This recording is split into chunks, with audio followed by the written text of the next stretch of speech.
வணக்கம் நேர்களே, கதை நூலகத்திற்கு உங்களை வரவேற்கிறேன். இன்னைக்கு நாம பார்க்க போற நாவல் சிறந்த எழுத்தாளர் லா.ச. ராமாமிர்தம் அவர்களோட நாவல் தாங்க. நாவலோட பேரு அபிதா. நான் ஒளி வடிவில ஸ்வேதா. பழைய சொந்தங்களுக்கு ரொம்ப ரொம்ப நன்றி. இன்னி வரைக்கும் நீங்க கொடுக்குற ஆதரவுக்கு.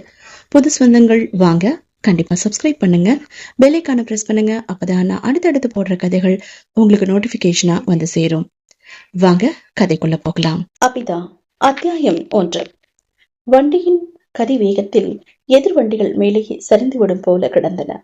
மில்களின் ராட்சச புகை போக்கிகள், மில் காம்பவுண்டில் நிலக்கரி மலைகள், ரயில், திடீரென இறங்கும் பள்ளத்தாக்குகள், உடனே தொத்திக்கொண்டு ஏறும் சரிவுகள், மலைகள், சுரங்கங்கள் நுழைந்ததும் ஓட்டம் சத்தமின்றி, மற்ற அனைத்தும் அதனுள் மூழ்கி போன காரிருள் சுரங்கத்திலிருந்து வெளிப்பட்டதும் கண்ணை உரித்துக் கொண்டு பெருகும் ஒளி வீழ்ச்சி அகன்ற மைதானங்கள், வானில் பகல் பூரா சூரிய சக்கரம் உழுது உருண்டு பாதியில் முளைத்து பழுத்த பல ரங்குகளில் சாய்ந்த ஒளிக்கதிர்கள், நேரம் முதிர்ந்து எழுந்து தோப்புகளிடையே எங்களுடன் கூடவே குதித்து ஓடி வரும் நிலா திடீரென கிளைகளின் சிக்கலிலிருந்து விடுபெற்று ஆகாய வீதிகளில் உருண்டதும் பாலத்தடியில் உருவிவிட்ட ஜலக சரிகைகளின் தகதகப்பு, திடுதிடும் என்று அறிந்து கொண்டே எங்களை கடக்கும் பாலங்களின் இரும்பு துளங்க, இத்தனையும் கோத்து ஊடுருவிய உள் சரடாய் வண்டியின் பெருமூச்சு.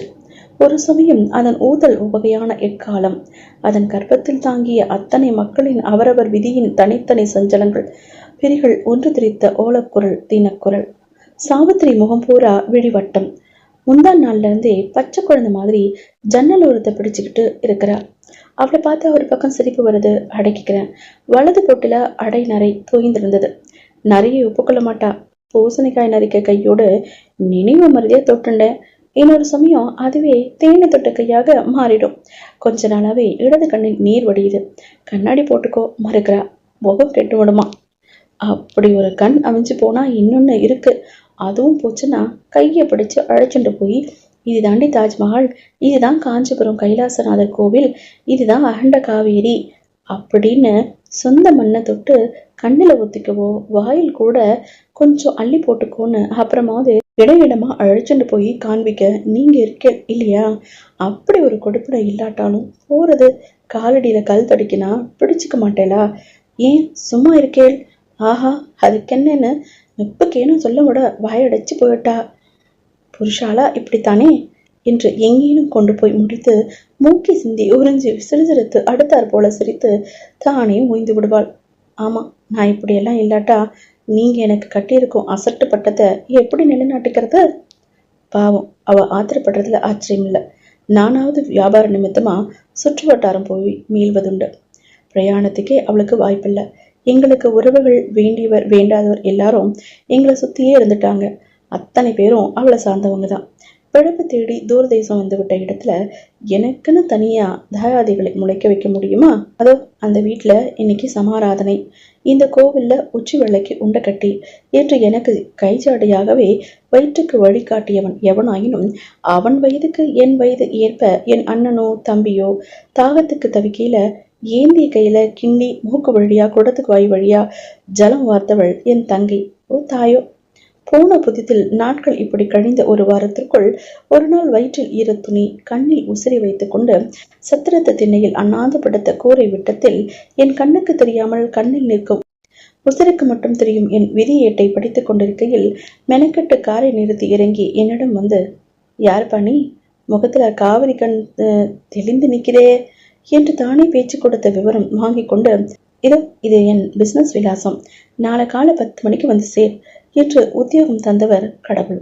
முதலாளி சொற்படி வரவு செலவுக்கு 2 கணக்கு எழுதினாலும் என் கணக்கு 2மே அவருக்கு பிடித்திருந்தது.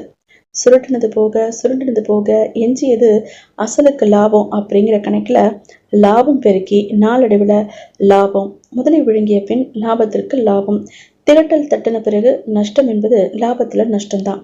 ஆனா அந்த மனுஷன் தொட்டதெல்லாம் பொண்ணு. செல்வமும் இருக்கும் இடத்தில்தான் சேர்ந்து கொண்டிருக்கும் என்பது அனுபவ ருசு. அவருக்கு குறைவில்லை, அதனால எனக்கும் குறையில்லை. ஒரே ஒரு சமயம் எனக்கு தோணுது உண்டு. அன்று பட்டினியில் சத்திரத்து திண்ணையில் அண்ணாந்து படுத்த விட்டத்தில் என் விதியேட்டை சரியாகத்தான் என்னை அறியாமலேயே படைத்திருக்கிறேன். விளக்குக்கு ஏற்றினாள் வெளிச்சம். ஆனால் விடிவு என்னவோ வேளையில்தான். பிறகு ஒரு நாள் மாலை என்னை அவர் வீட்டுக்கு கூட்டி போய் ஊஞ்சலில் தனக்கு சரியாக உட்கார வைத்துக் கொண்டு, சாவித்திரி, டிஃபன் கொண்டு வா என்று அழைத்து, அவள் வந்ததும், சாவித்திரி நமஸ்காரம் பண்ணு, அப்புறம் இவன் உனக்கு தோப்புக்கரணம் போட்டா அது இவன் தலையெழுத்து, இப்போ நீ நமஸ்காரம் பண்றதுதான் முறை, என்னப்பா உனக்கு ஷாக்கா? நான் பிஸ்னஸ் பண்றதே இப்படித்தான். சம்பந்தம் பண்றது ஒரு பெரிய பிஸ்னஸ் டீல். உன் குலம் கோத்திரம் உன்னை கேட்டு நான் தெரிஞ்சுக்க வேண்டாம். என் பெண்ணை உனக்கு கொடுக்க இந்த 2 வருஷமா உன்னை பத்தி எனக்கு தெரிஞ்சது போதும். எல்லாமே தெரிஞ்ச வரைக்கும் தானே, மிச்சமெல்லாம் துணிச்சல் தான். வாழ்க்கையின் நியதியே துணிச்சல் தான். என் பொண்ணுக்கு தாயில்லாத குறை உன்னை தவிர வெறும் குறையா எதுவுமே சொல்ல முடியாது. பணக்கார பெண்ணுக்கு பரிசாரகன் போட்டு கொடுத்த காப்பியை வெள்ளி டம்ளரில் ஆற்றி கொடுக்கத்தான் தெரியும், வேறொன்னும் தெரியாது. அப்படிங்கிறது நீ என்ன அது வத்த குழம்பு நாக்கு ஒட்டி செவக்க உனக்கியா? சாவித்திரி நன்னா பண்ணுவா. வத்த குழம்பும் சுட்ட அப்பளமும் அவ்வளவு நல்லா இருக்கும். எல்லா விருந்துக்கும் மருந்து, அதுவே விருந்து. என்ன சொல்ற? இன்னைக்கும் வத்த குழம்புதான். சாவித்திரி கை கொட்டி சிரித்தாள். அவள் சிரிப்பு விழிப்பு உடைந்த சிரிப்பு. அவள் பற்கள் பளிரிட்டன.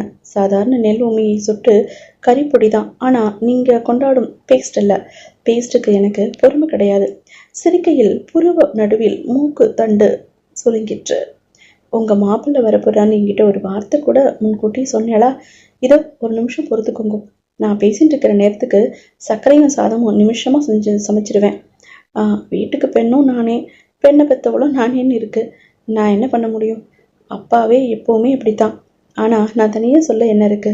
அவர் சுபாவம் இத்தனை நாள்ல உங்களுக்கு தெரிஞ்சிருக்குமே. மனம் விட்டு அவள் சிரிப்பில் என்னுடன் அவள் உடனே நேரடியாக கொண்ட சகஜத்தில் எனக்கு தன் சம்மதத்தை தெரிவித்த முறையில் அவள் பெண்மைக்கு பங்கம் கற்பிக்கும்படி இல்லை. அவள் சொன்னபடி, அவள் சூழ்நிலை அப்படி. ஆனா சாவித்திரி ஒன்றும் சோடு இல்லை. அவள் தனி அழகும் ஏதும் செய்து கொள்ளவில்லை. ஆனா செல்வத்துக்கு ஒரு கலை இருக்கே, பிறவியிலேயே வளத்துக்கு ஒரு தோரணம் இருக்கு. உத்தியோகம் தந்தவன் கடவுள், பெண்ணை தந்தவர் மாமனார்.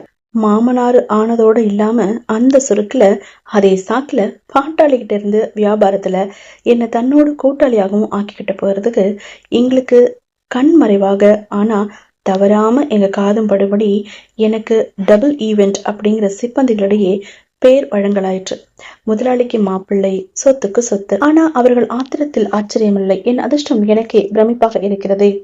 கண்கூடாக நடப்பது கொண்டே கதை எழுதுகிறாய் என்றதாலும் கதையில் படிப்பது அனுபவமாக நிகழ்ந்துவிடில் அது சமாதானமாகிறதில்லை. அதில் கதையின் இன்பமும் இல்லை.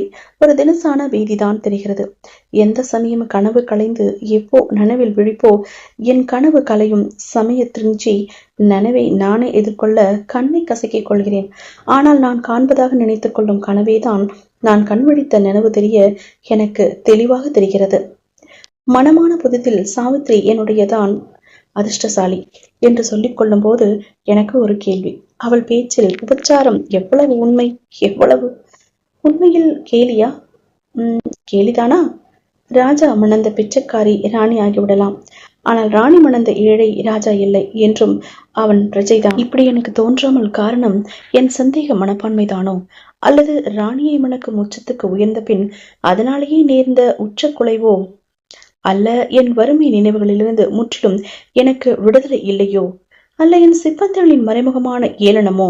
இவையெல்லாம் சேர்ந்தோ நிச்சயமாக தெரியாது.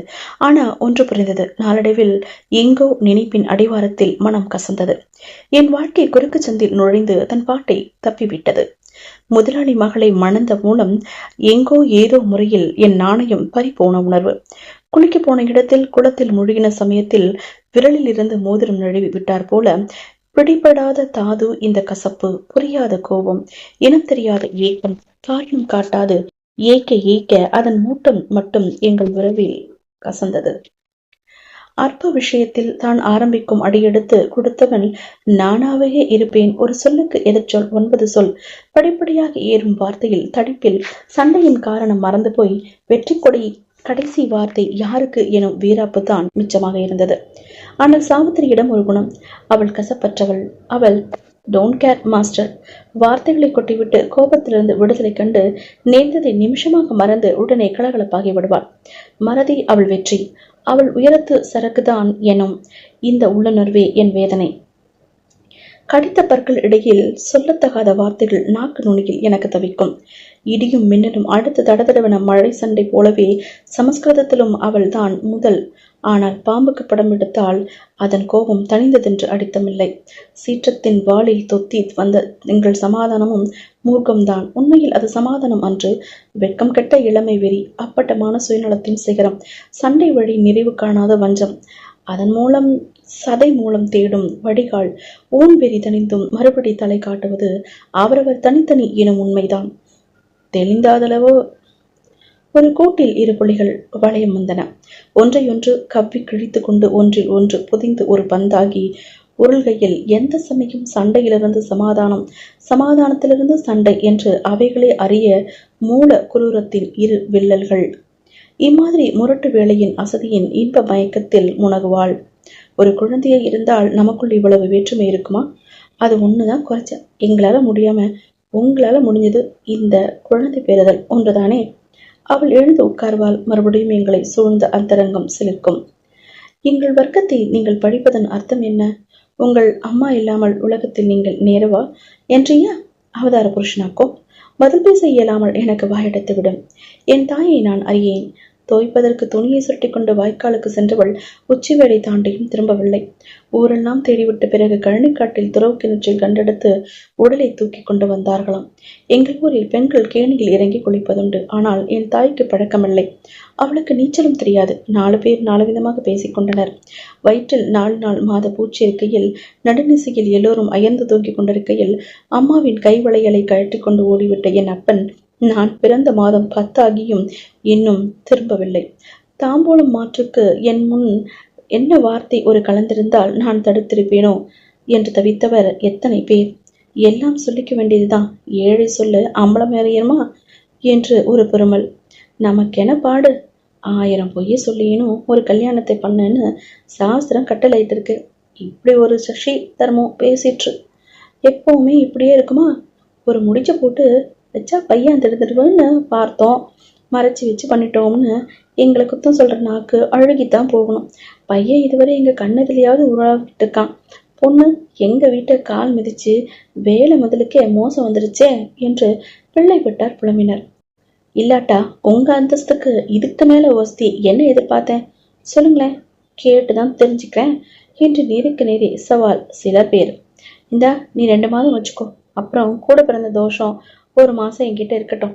அப்புறம் கடைக்குட்டி நம்மளோட பச்சையா வாழறான், அவன் 6 மாசம் போடட்டுமே. அப்புறம் வருஷம் முடியறதுக்குள்ள மறு சுத்து நம்ம கிட்ட வந்து போயிடா. சும்மாவா போட போறேன்? அவனுக்கும் வாய்ச்சவ லேசுப்பட்டவளா? டே அப்பா, வெடி நரம்பிலிருந்து நார் உரிச்சுத்தானே தன் குழந்தை குட்டிகளுக்கு சட்டை கவுன்ல இருந்து திருச்சி போன புத்தானே தப்பா.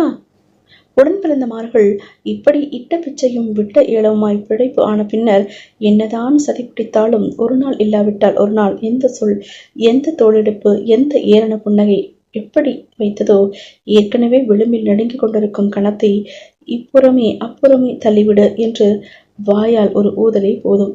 4 பேர் 4 விதமாக சொல்லிக் கொண்டார்கள். பழசு நினைவில் படம் எடுக்கையில் காரணமற்ற கோபத்தில் காரணம் இழப்பேன். என் தாயை நீ ஒன்றும் சொல்லிக்க வேண்டியதில்லை, சீருவேன். இதுக்கே உங்களுக்கு இப்படி பொத்துக்கிறதே. என் வயிற்றுல பிறக்க போகும் பிள்ளைக்கும் அவன் தாயை நீங்க பிழிச்சா அப்படித்தானே இருக்கும். ஆச்சரியத்துடன் எழுந்து உட்கார்ந்தேன். என் கண்களில் தோன்றிய வினாவுக்கு பதிலாய் பிறந்தா என்று அர்த்தம் என்பாள். அதில் என்ன திருப்தியோ. 2 வழியிலும் விருத்தமில்லாத வம்சம். ஜன்னல் வழி உள்வழிந்த நிலவொடியில் ஆள் உயர பட்டணத்திலிருந்து அவள் தந்தை முகம் என்னை கடுக்கும். எனக்கு உடல் மண்டையெல்லாம் குறுகுறுக்கும். படத்தை எங்கள் அறையிலிருந்து அப்புறப்படுத்த அவள் அடியோடு மறுத்து விட்டாள். உங்களை அவர் என்ன செஞ்சார்? தன் பெண்ணு, பங்கு, சொத்து எல்லாத்தையுமே உங்களுக்கு எதனா கொடுத்துட்டு போனாரு. ஏன் முடிஞ்சா தன்னோட எடுத்துட்டு போக வேண்டியது தானே? இந்த மட்டும் கண்டுபிடிச்சு சொல்லிட்டேல, நன்றின்னு ஒரு நல்லா இருக்குமே. இருக்கட்டும். நல்லெண்ணங்கள் உணர்வுகள் எல்லாமே உனக்கு தானே பிறவியிலேயே சாசனம். எனக்கேது? அப்பா மேல பக்தியில கால்வாசி கொண்டவன் மேல இருந்தா தன் வாழ்க்கை எப்பவோ உருட்டிருக்கும். நீ இப்படி விஷமா கக்குறேன். பக்தின்னு என்கிட்ட என்ன எதிர்பார்க்கிறேன்?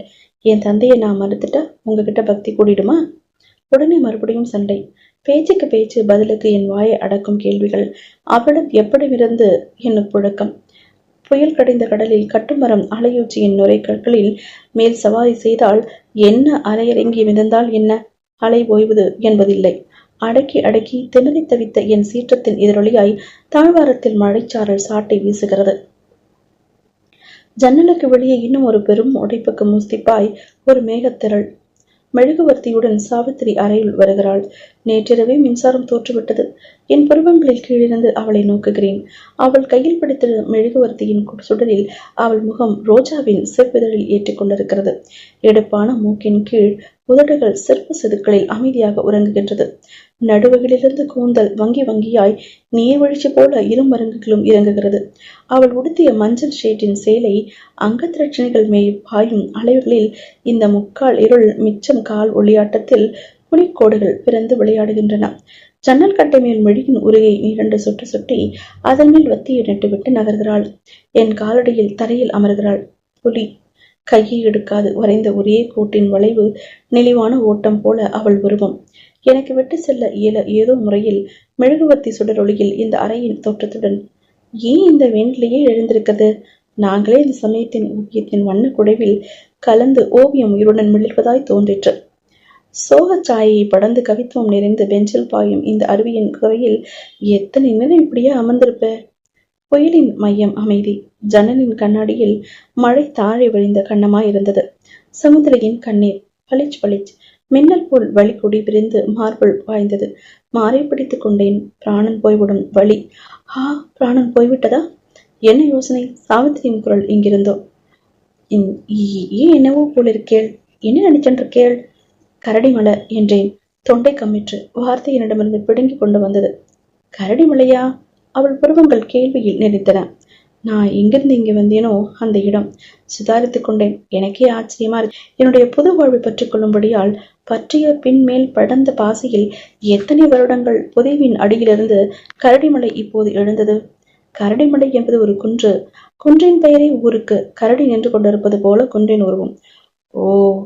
கரடியின் நினைப்பில் சாவித்திரியை பார்க்கையில் யாரோ அந்நியனை பார்ப்பது போல இருந்தது. தூக்கத்திலேயே நடந்து வந்து திக்குத்தெரியா இடத்தில் விழித்துக் கொண்டார் போல. யார் இவள்? ஓ, குறுக்கே முளைத்த மனைவி அல்லவா? ஏன் ஒரு மாதிரியா இருக்கேனா? என்ன? திடீரென என் பக்கமாய் சாய்ந்து என் கால்களை அணைத்துக் கொண்டாள். இந்த சமயம் நீங்கள் ரொம்ப அழகா இருக்கேள். பேச்சு மூச்சா இருந்தது. சில சமயங்கள் நீங்கள் ரொம்ப நன்னா இருக்கேள்.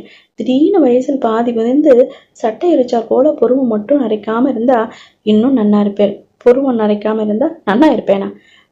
தலை நரைக்காம இருந்தா ரொம்ப நன்னா இருப்பேன். நெற்றியில் கோடு விழாமல் இருந்தா ரொம்ப ரொம்ப நல்லா இருப்பீங்க. என்னுடன் ஆமோதனையில் தலையை பலமாக ஆட்டினாள். இன்னும் சற்று சதை போட்டிருந்தால் கழுத்து இவ்வளவு நீளமா இருந்திருந்தா உன் நிபந்தனைகளை நீ சாத்தியமில்லை.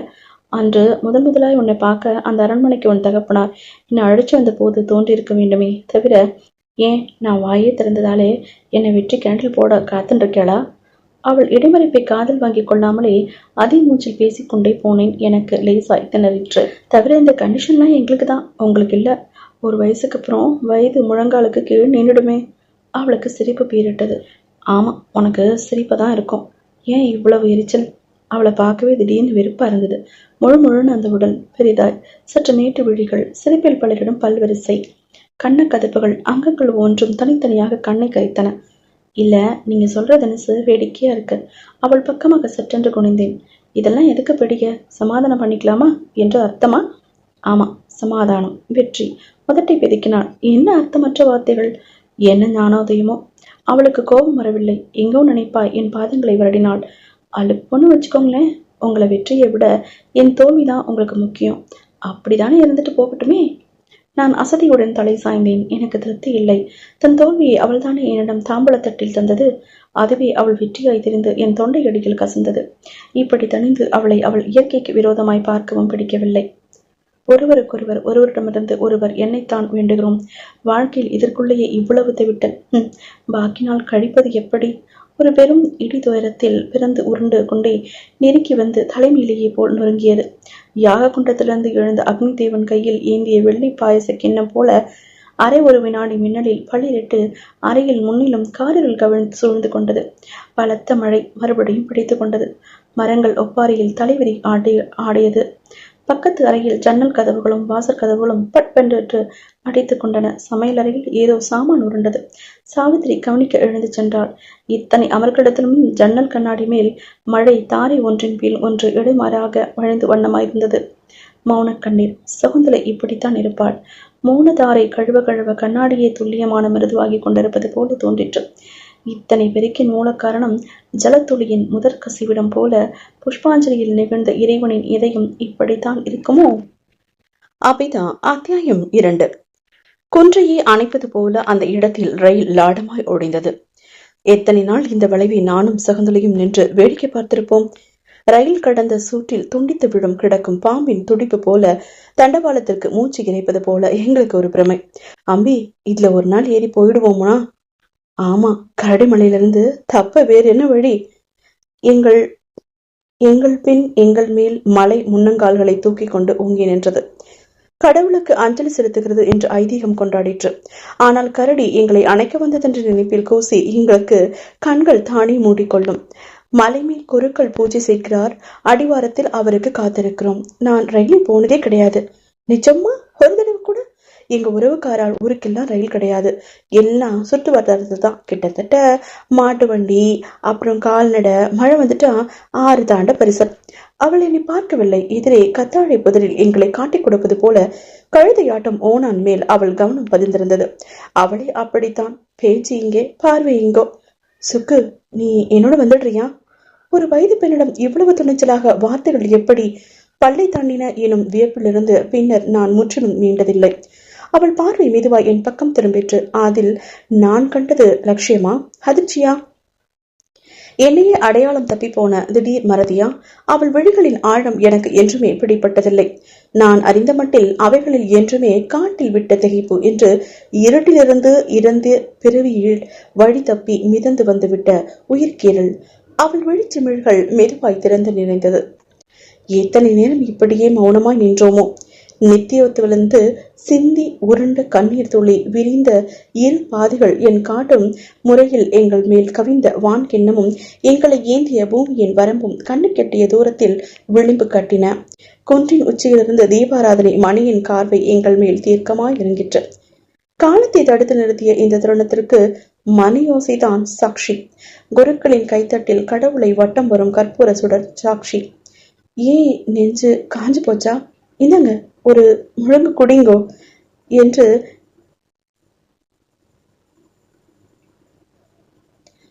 ஏன் நெஞ்சு காஞ்சு போச்சா? இந்தாங்கோ ஒரு முழங்கு குடிங்கோ. என் தொண்டையின் அடைப்பு சாவித்திரிக்கு புரியாது. புரிய வைக்கவும் நான் முற்படவில்லை. டம்ளரை அவளிடமிருந்து வாங்கி கொண்டேன். ஆனால் சில நாட்களாகவே மாடிப்படியில் ஏறினால் மார்பு படப்படக்கிறது. சற்று வேகமாக நடந்தால் மூச்சு இறைக்கிறது. டாக்டர் ஸ்டெத்தஸை வைத்து பார்த்து சோதித்து விட்டு சிரிக்கிறார். அதெல்லாம் ஒன்றும் இல்லை. Heart beat quite perfect. ஜீரண கோளாறா இருக்கலாம், அல்லதெல்லாம் மனசுல ஏதாவது ஐடியா ப்ரெஷர் இருக்கலாம். இந்த மாதிரியெல்லாம் நேர்வதுண்டு. இது எங்க பாஷையில சைக்கோமேட்டிக் என்போம். பாட்டியம்மா பாஷையில் உடம்பு, காலு, மனசு என்று அதுக்கு அர்த்தம். பாட்டியம்மா பாஷையில் உடம்பு கால், மனசு முக்கால் என்று அதற்கு அர்த்தம். பாட்டியம்மா பாஷைன்னா சோல் கட்டாதீங்கோ சார். அதான் எழுத்தையும் மீறி வழி வழியா பாட்டி பேத்திக்கு சொல்லி, பேத்தி பாட்டியாகி, அவ பேத்திக்கு சொல்லி, இதை விட ஐதீகம் வேற என்ன இருக்கு? இப்படி ஆரம்பித்து பேச்சை எங்க கொண்டு போவார்? அடித்து கேட்டால் பேச்சும் ஒரு ட்ரீட்மெண்ட், எல்லா கோளாருக்கும் ஒரு கட்டு மாத்திரை என்பார். ஆனால் கூடவே ஒன்று, சில விஷயங்களை பகிர்ந்து கொள்ள மனம் வருவதில்லை. குரோதங்களை புதைக்க இடம், வயிறு, இன்பங்களுக்கு இதயம் என்று என் துணிவு இரண்டுமே ஊமை காயங்கள் தான். உங்களை போல நீங்களே இருங்க, நான் இருக்க வேணாம். மனசுல ஒண்ணு வச்சுக்க தெரியாதவ, வெகுளின்னு கட்டின அசட்டு பட்டம் அப்படியே இருந்துட்டு போகட்டும். யாரும் என் நெஞ்சில உப்பு மண்ணை வச்சு நெருப்ப எழுத்த வேண்டாம். வயிற்றுலயே வச்சுண்டு வெடிக்காம உப்பு யுப்பி செத்தாலும் வேகாத பச்சை புண்ணா அழுகிண்டு இருக்க வேண்டாம்.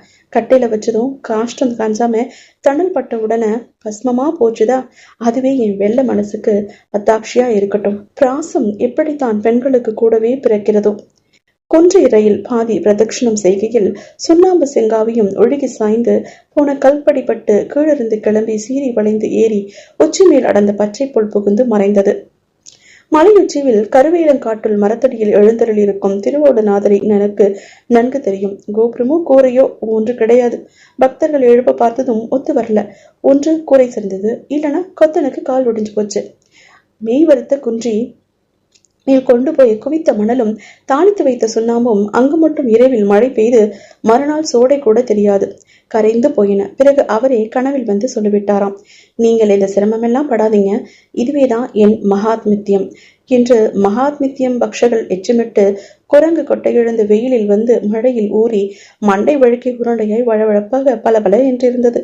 அடுத்தவர் மலையேற சோம்பல், ஆனால் புண்ணியம் மட்டும் கட்டிக்கொள்ள ஆசைப்பட்டவர். ஆனால் அவர் கிருபை புரித்தும் அந்த மாதிரி சிரித்தவான்களுக்கெல்லாம் என்பார்கள் நொண்டி குருக்கள். குருக்களுக்கு கோபமில்லை, கசப்பில்லை. அந்த நிலையெல்லாம் அவர் எப்பவோ தாண்டியாச்சு. எங்க ஜாதியே விதியை நொந்து பயனில்லை. சுவாமியை தொட்டு நடத்தும் ஜீவனம் உருப்பட வழியே இல்லை. இது குலசாபம், திருஷ்டாந்தம், வெளியே தேட வேண்டாம். இளம்பிள்ளை வாதம் காலை இழுத்துண்டு நொண்டி குருக்கள் கட்டின பட்டம் வடக்கில் வந்து கெட்டிப்பட்டு தொட்டிலிட்டு சூட்டின சர்மன் ஊருக்கே மறந்து போச்சு. மூக்கு கண்ணாடிக்கு கம்பி ஒடிஞ்சு வருஷம் 3 ஆறுது. கைத்த போட்டு கட்டின்னு இருக்கேன். மூக்குக்கு பழக்கம் கண்ணுக்கு தெரியும்னு தவிர கண்ணாடியால் உண்மையால் உபயோகம் இல்லை. அதுல பவர் எப்போ போயிடுச்சு. சரி, அதுதான் அப்படி போச்சு, போகட்டும். இந்த நொண்டிக்காலோட எங்க சக்திக்கு ஏத்த மாதிரி இல்ல. சக்தியை மீறி கல்யாணமாகி சிசுக்களுக்கும் குறைச்சல் இல்ல. குழந்தைகள்னு சொல்றோம், ஆனா எல்லாம் பெத்த கடன்கள், வெறும் இச்சா விருதிகள். குடியில் வைக்கிறதும் வயிற்றில் காண்றதுமா உயிர் குமிழிகள் வெடித்து போக தங்கினது பிள்ளை ஒண்ணு, பெண் ஒண்ணு. சகுந்தலையை தான் அவனுக்கு தெரியும். அவளுக்கு அண்ணன் அம்மா செல்லம்.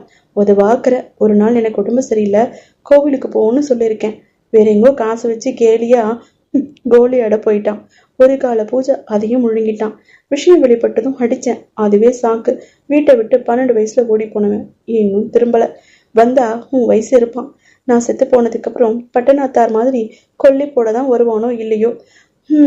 அவன் தான் கொல்லிக்கரையா ஆயிட்டானோ என்னமோ. ஏன் முகத்தை சொல்லிக்கிற? பேச்சுன்னா எல்லாத்தையும் தான் பேசி ஆக வேண்டியிருக்கு. மாமிக்கும் எனக்கும் பேச்சறிந்து போச்சு. நீயே கவனிச்சிருக்கலாம். இதேதான் காரணம். என்ன பண்ணுவேன்? திருவேலுநாதர் பிறக்கும் போதே பிள்ளையாண்டவனுக்கு மண்டையில மரத்தையும் காலில் கருவேல் முள்ளையும் தச்சு வச்சுட்டார். ஆனா அம்பி இப்போ வர வர தள்ளல் எடப்பா. சகுந்தலையே குடஞ்சலத்தை மலை மேல கொண்டு போய் வைக்க வேண்டியிருக்கு. ஒரே ஒரு சமயம் நீயும் தான் கை கொடுக்குற. என் பாட்ட முப்பாட்ட நாள்ல இருந்து இதே மாதிரி தினம் மலை ஏறி சுவாமி தலை மீது கொட்டியிருக்கும் ஜலத்தை தேக்கினா கரடி மலையே முழுகி போயிருக்கும். ஆனா கண்ட மிச்சம் இந்த விரக்தி தான். விரக்தி அப்படிங்கிறது என்ன நினைக்கிற? தோல் தடுமன். குண்டு பாயக்கூடாது. குண்டு தெரிச்சு விழணும்னு அர்த்தம். ரோஷத்துக்கு முழுக்குன்னு அர்த்தம். பசிச்சவன் பழங்கணக்கு. குருக்கள் பேச இன்று முழுக்க கேட்கலாம். பொழுது போகுவதே தெரியாது. பேச்சில் ஒரு கிண்டல், வார்த்தைகளுக்கு இடையே சமஸ்கிருதம் தெளித்து பேச்சிலேயே என்னதென்று இனம் தெரிய மனம் கமழும். பேச்சு சுவாரஸ்யத்தில் ஒரே ஒரு நாள் அங்கே தங்கி விடுவேன். சிக்கு பிடித்த அழுக்கு மூட்டை விழுந்து நைவேத்தியத்திலிருந்து மாமி சாதத்தை கையாலேயே அள்ளி வைப்பா. அரிசி மட்ட ரகம், சிவந்த ராசி. ரத்தத்தை பழந்தா போல ஹாரி போய் இலையில சிலிர்த்து கொண்டு நிற்கும். பயப்படாத, சுவாமிக்கே இதுதான். எதை எங்களிடமிருந்து வாங்கிக்கையோ அதைத்தானே அவருக்கு நாங்க திருப்பி தர முடியும். நடுவில் குருக்கள், நானும் சமுதிரியும் மூவரும் சேர்ந்து அண்ணா மாதிரி தான் சாப்பிட்டோம். சாதம் போதாது. சிவந்து எழுந்து கையிலம்பி வந்து மூளை பழையதை பிழிந்து வச்சா. பார்க்கத்தான் பயம், ஆனா பசிக்கு ருசி. இப்போ நினைக்கிறேன், உப்பும் பொடியும் பக்குவமா கூட்டியிருந்தால் மட்டும் ருசி கிட்டதில்லை. அன்னமிட்டாரின் எண்ணமும் கலந்த ரசாவதாரம் தான் நெஞ்சு நெறிகிறது. மாமா வீட்டு சாப்பாட்டை இத்துடன் ஏணி வைத்துதான் பார்க்கணும். ஆள் போட்டு சமய சங்கரன் இட்டதெல்லாம் சட்டம். தினம் ஒரு தேங்காய் உடைக்காம அவனுக்கு சமைக்க தெரியாது. மாமா வீட்டுல தினம் ஒரு கூட்டு கறி இல்லாம சாப்பிட முடியாது. ஒரு விருந்தாளியானும் இல்லாத பந்தியே கிடையாது. ஆனா என்னை காணோமே என்று உள்ளோடு கவலைப்படுவாரா? யாரு? மறுநாள் போனதும் திட்டுவதற்கு ஒரு சாக்காச்சு. ஆனாலும் மாமாவுக்கு பேச்சில் அலாதி தோரணை. ஏற்கனவே ஊருக்கு பெரிய மனுஷன், கடல் போல வாசல். தென்னையில தான் அவர் கட்சியை. காலை பிடிக்க ஒரு ஆள். என்னதான் அவரது வலது காலில் அப்படி ஓயாத ஒரு குடைச்சலோ. வேலை உண்டையோ இல்லையோ, உத்தரவுக்கு காத்த வண்ணம் மார் மேல கை கட்டி கொண்டு எதிர சேவகம் 2 ஆள். அவர் சொல்வதற்கெல்லாம் கூடவே தலையை ஆட்டமும் பல்லை காட்டமும். விஷயம் புரியுதோ புரியலையோ, மாமா முகம் பார்த்து மனம் அறிஞ்சு சிரிக்க தெரிஞ்ச கொஞ்ச திண்ணையில் 3 மந்திரிகள். அவ்வளவுதான். மாமாவுக்கு களை கட்டிடும். ஏனடா குறவன் மாதிரி முடிக்கிற? சோத்த வச்சுட்டு எத்தனை நாள் ஐயர்வாளுக்கு காத்துட்டு இருக்கணுமோ தெரியலையே. தவிடு திங்கிறதால ஒய்யாரம் வேறையாக்கும். உன் மாமி உடம்ப இரும்பால அடிச்சு போட்டிருக்கேன்னு என்னமோ. உன் இஷ்டப்படி ஆட்டி வைக்க. எங்க போயிருந்த? என்னடா முணுமுணுக்கிற? என்னடா ஏத்து பேசுற? ஓஹோ, அவ்வளவு தூரத்துக்கு ஆயிடுதா? ஓஹோ, நெருப்புல இருந்து எடுத்து விட்ட கைய கடிக்கிற பாம்பா? கொஞ்சம் தெரியலது என்று ஒரு சாகச சிரிப்பு. நான் பதில் பேசவே மாட்டேன். மாமா நல்லவர், கேள்வி கேட்பார், ஆனால் பதில் எதிர்பார்க்க மாட்டார். மாமா சோலோ, அவருக்கு அவர்கள் குரல் கேட்டுக் கொண்டிருந்தால் போதும். மாமா பக்கத்தில் யானை தலை பெரிது, ரயில் கூஜாவில் தீர்த்தம், அருகே எப்பவும் வெள்ளி வெற்றிலை செல்லம். புகையிலை குஷியில் அவருக்கு பேச்சு வழி தப்பி போனதாலதான் அன்று இதே போல கோர்ட். என்னடா நினைச்சிட்டு இருக்க? எங்க போயிருந்த? நான் ஒருத்தன் கேட்கிறேன், இடிச்ச புலி மாதிரி வாய மூடிட்டு தான் என்ன அர்த்தம்? காது கேட்கத்தான் சொல்லி தொலையேன். என்னது? கரடி மலையா? ஓஹோ, குறுக்கள் வீட்டில் குறுக்கள வாசமா?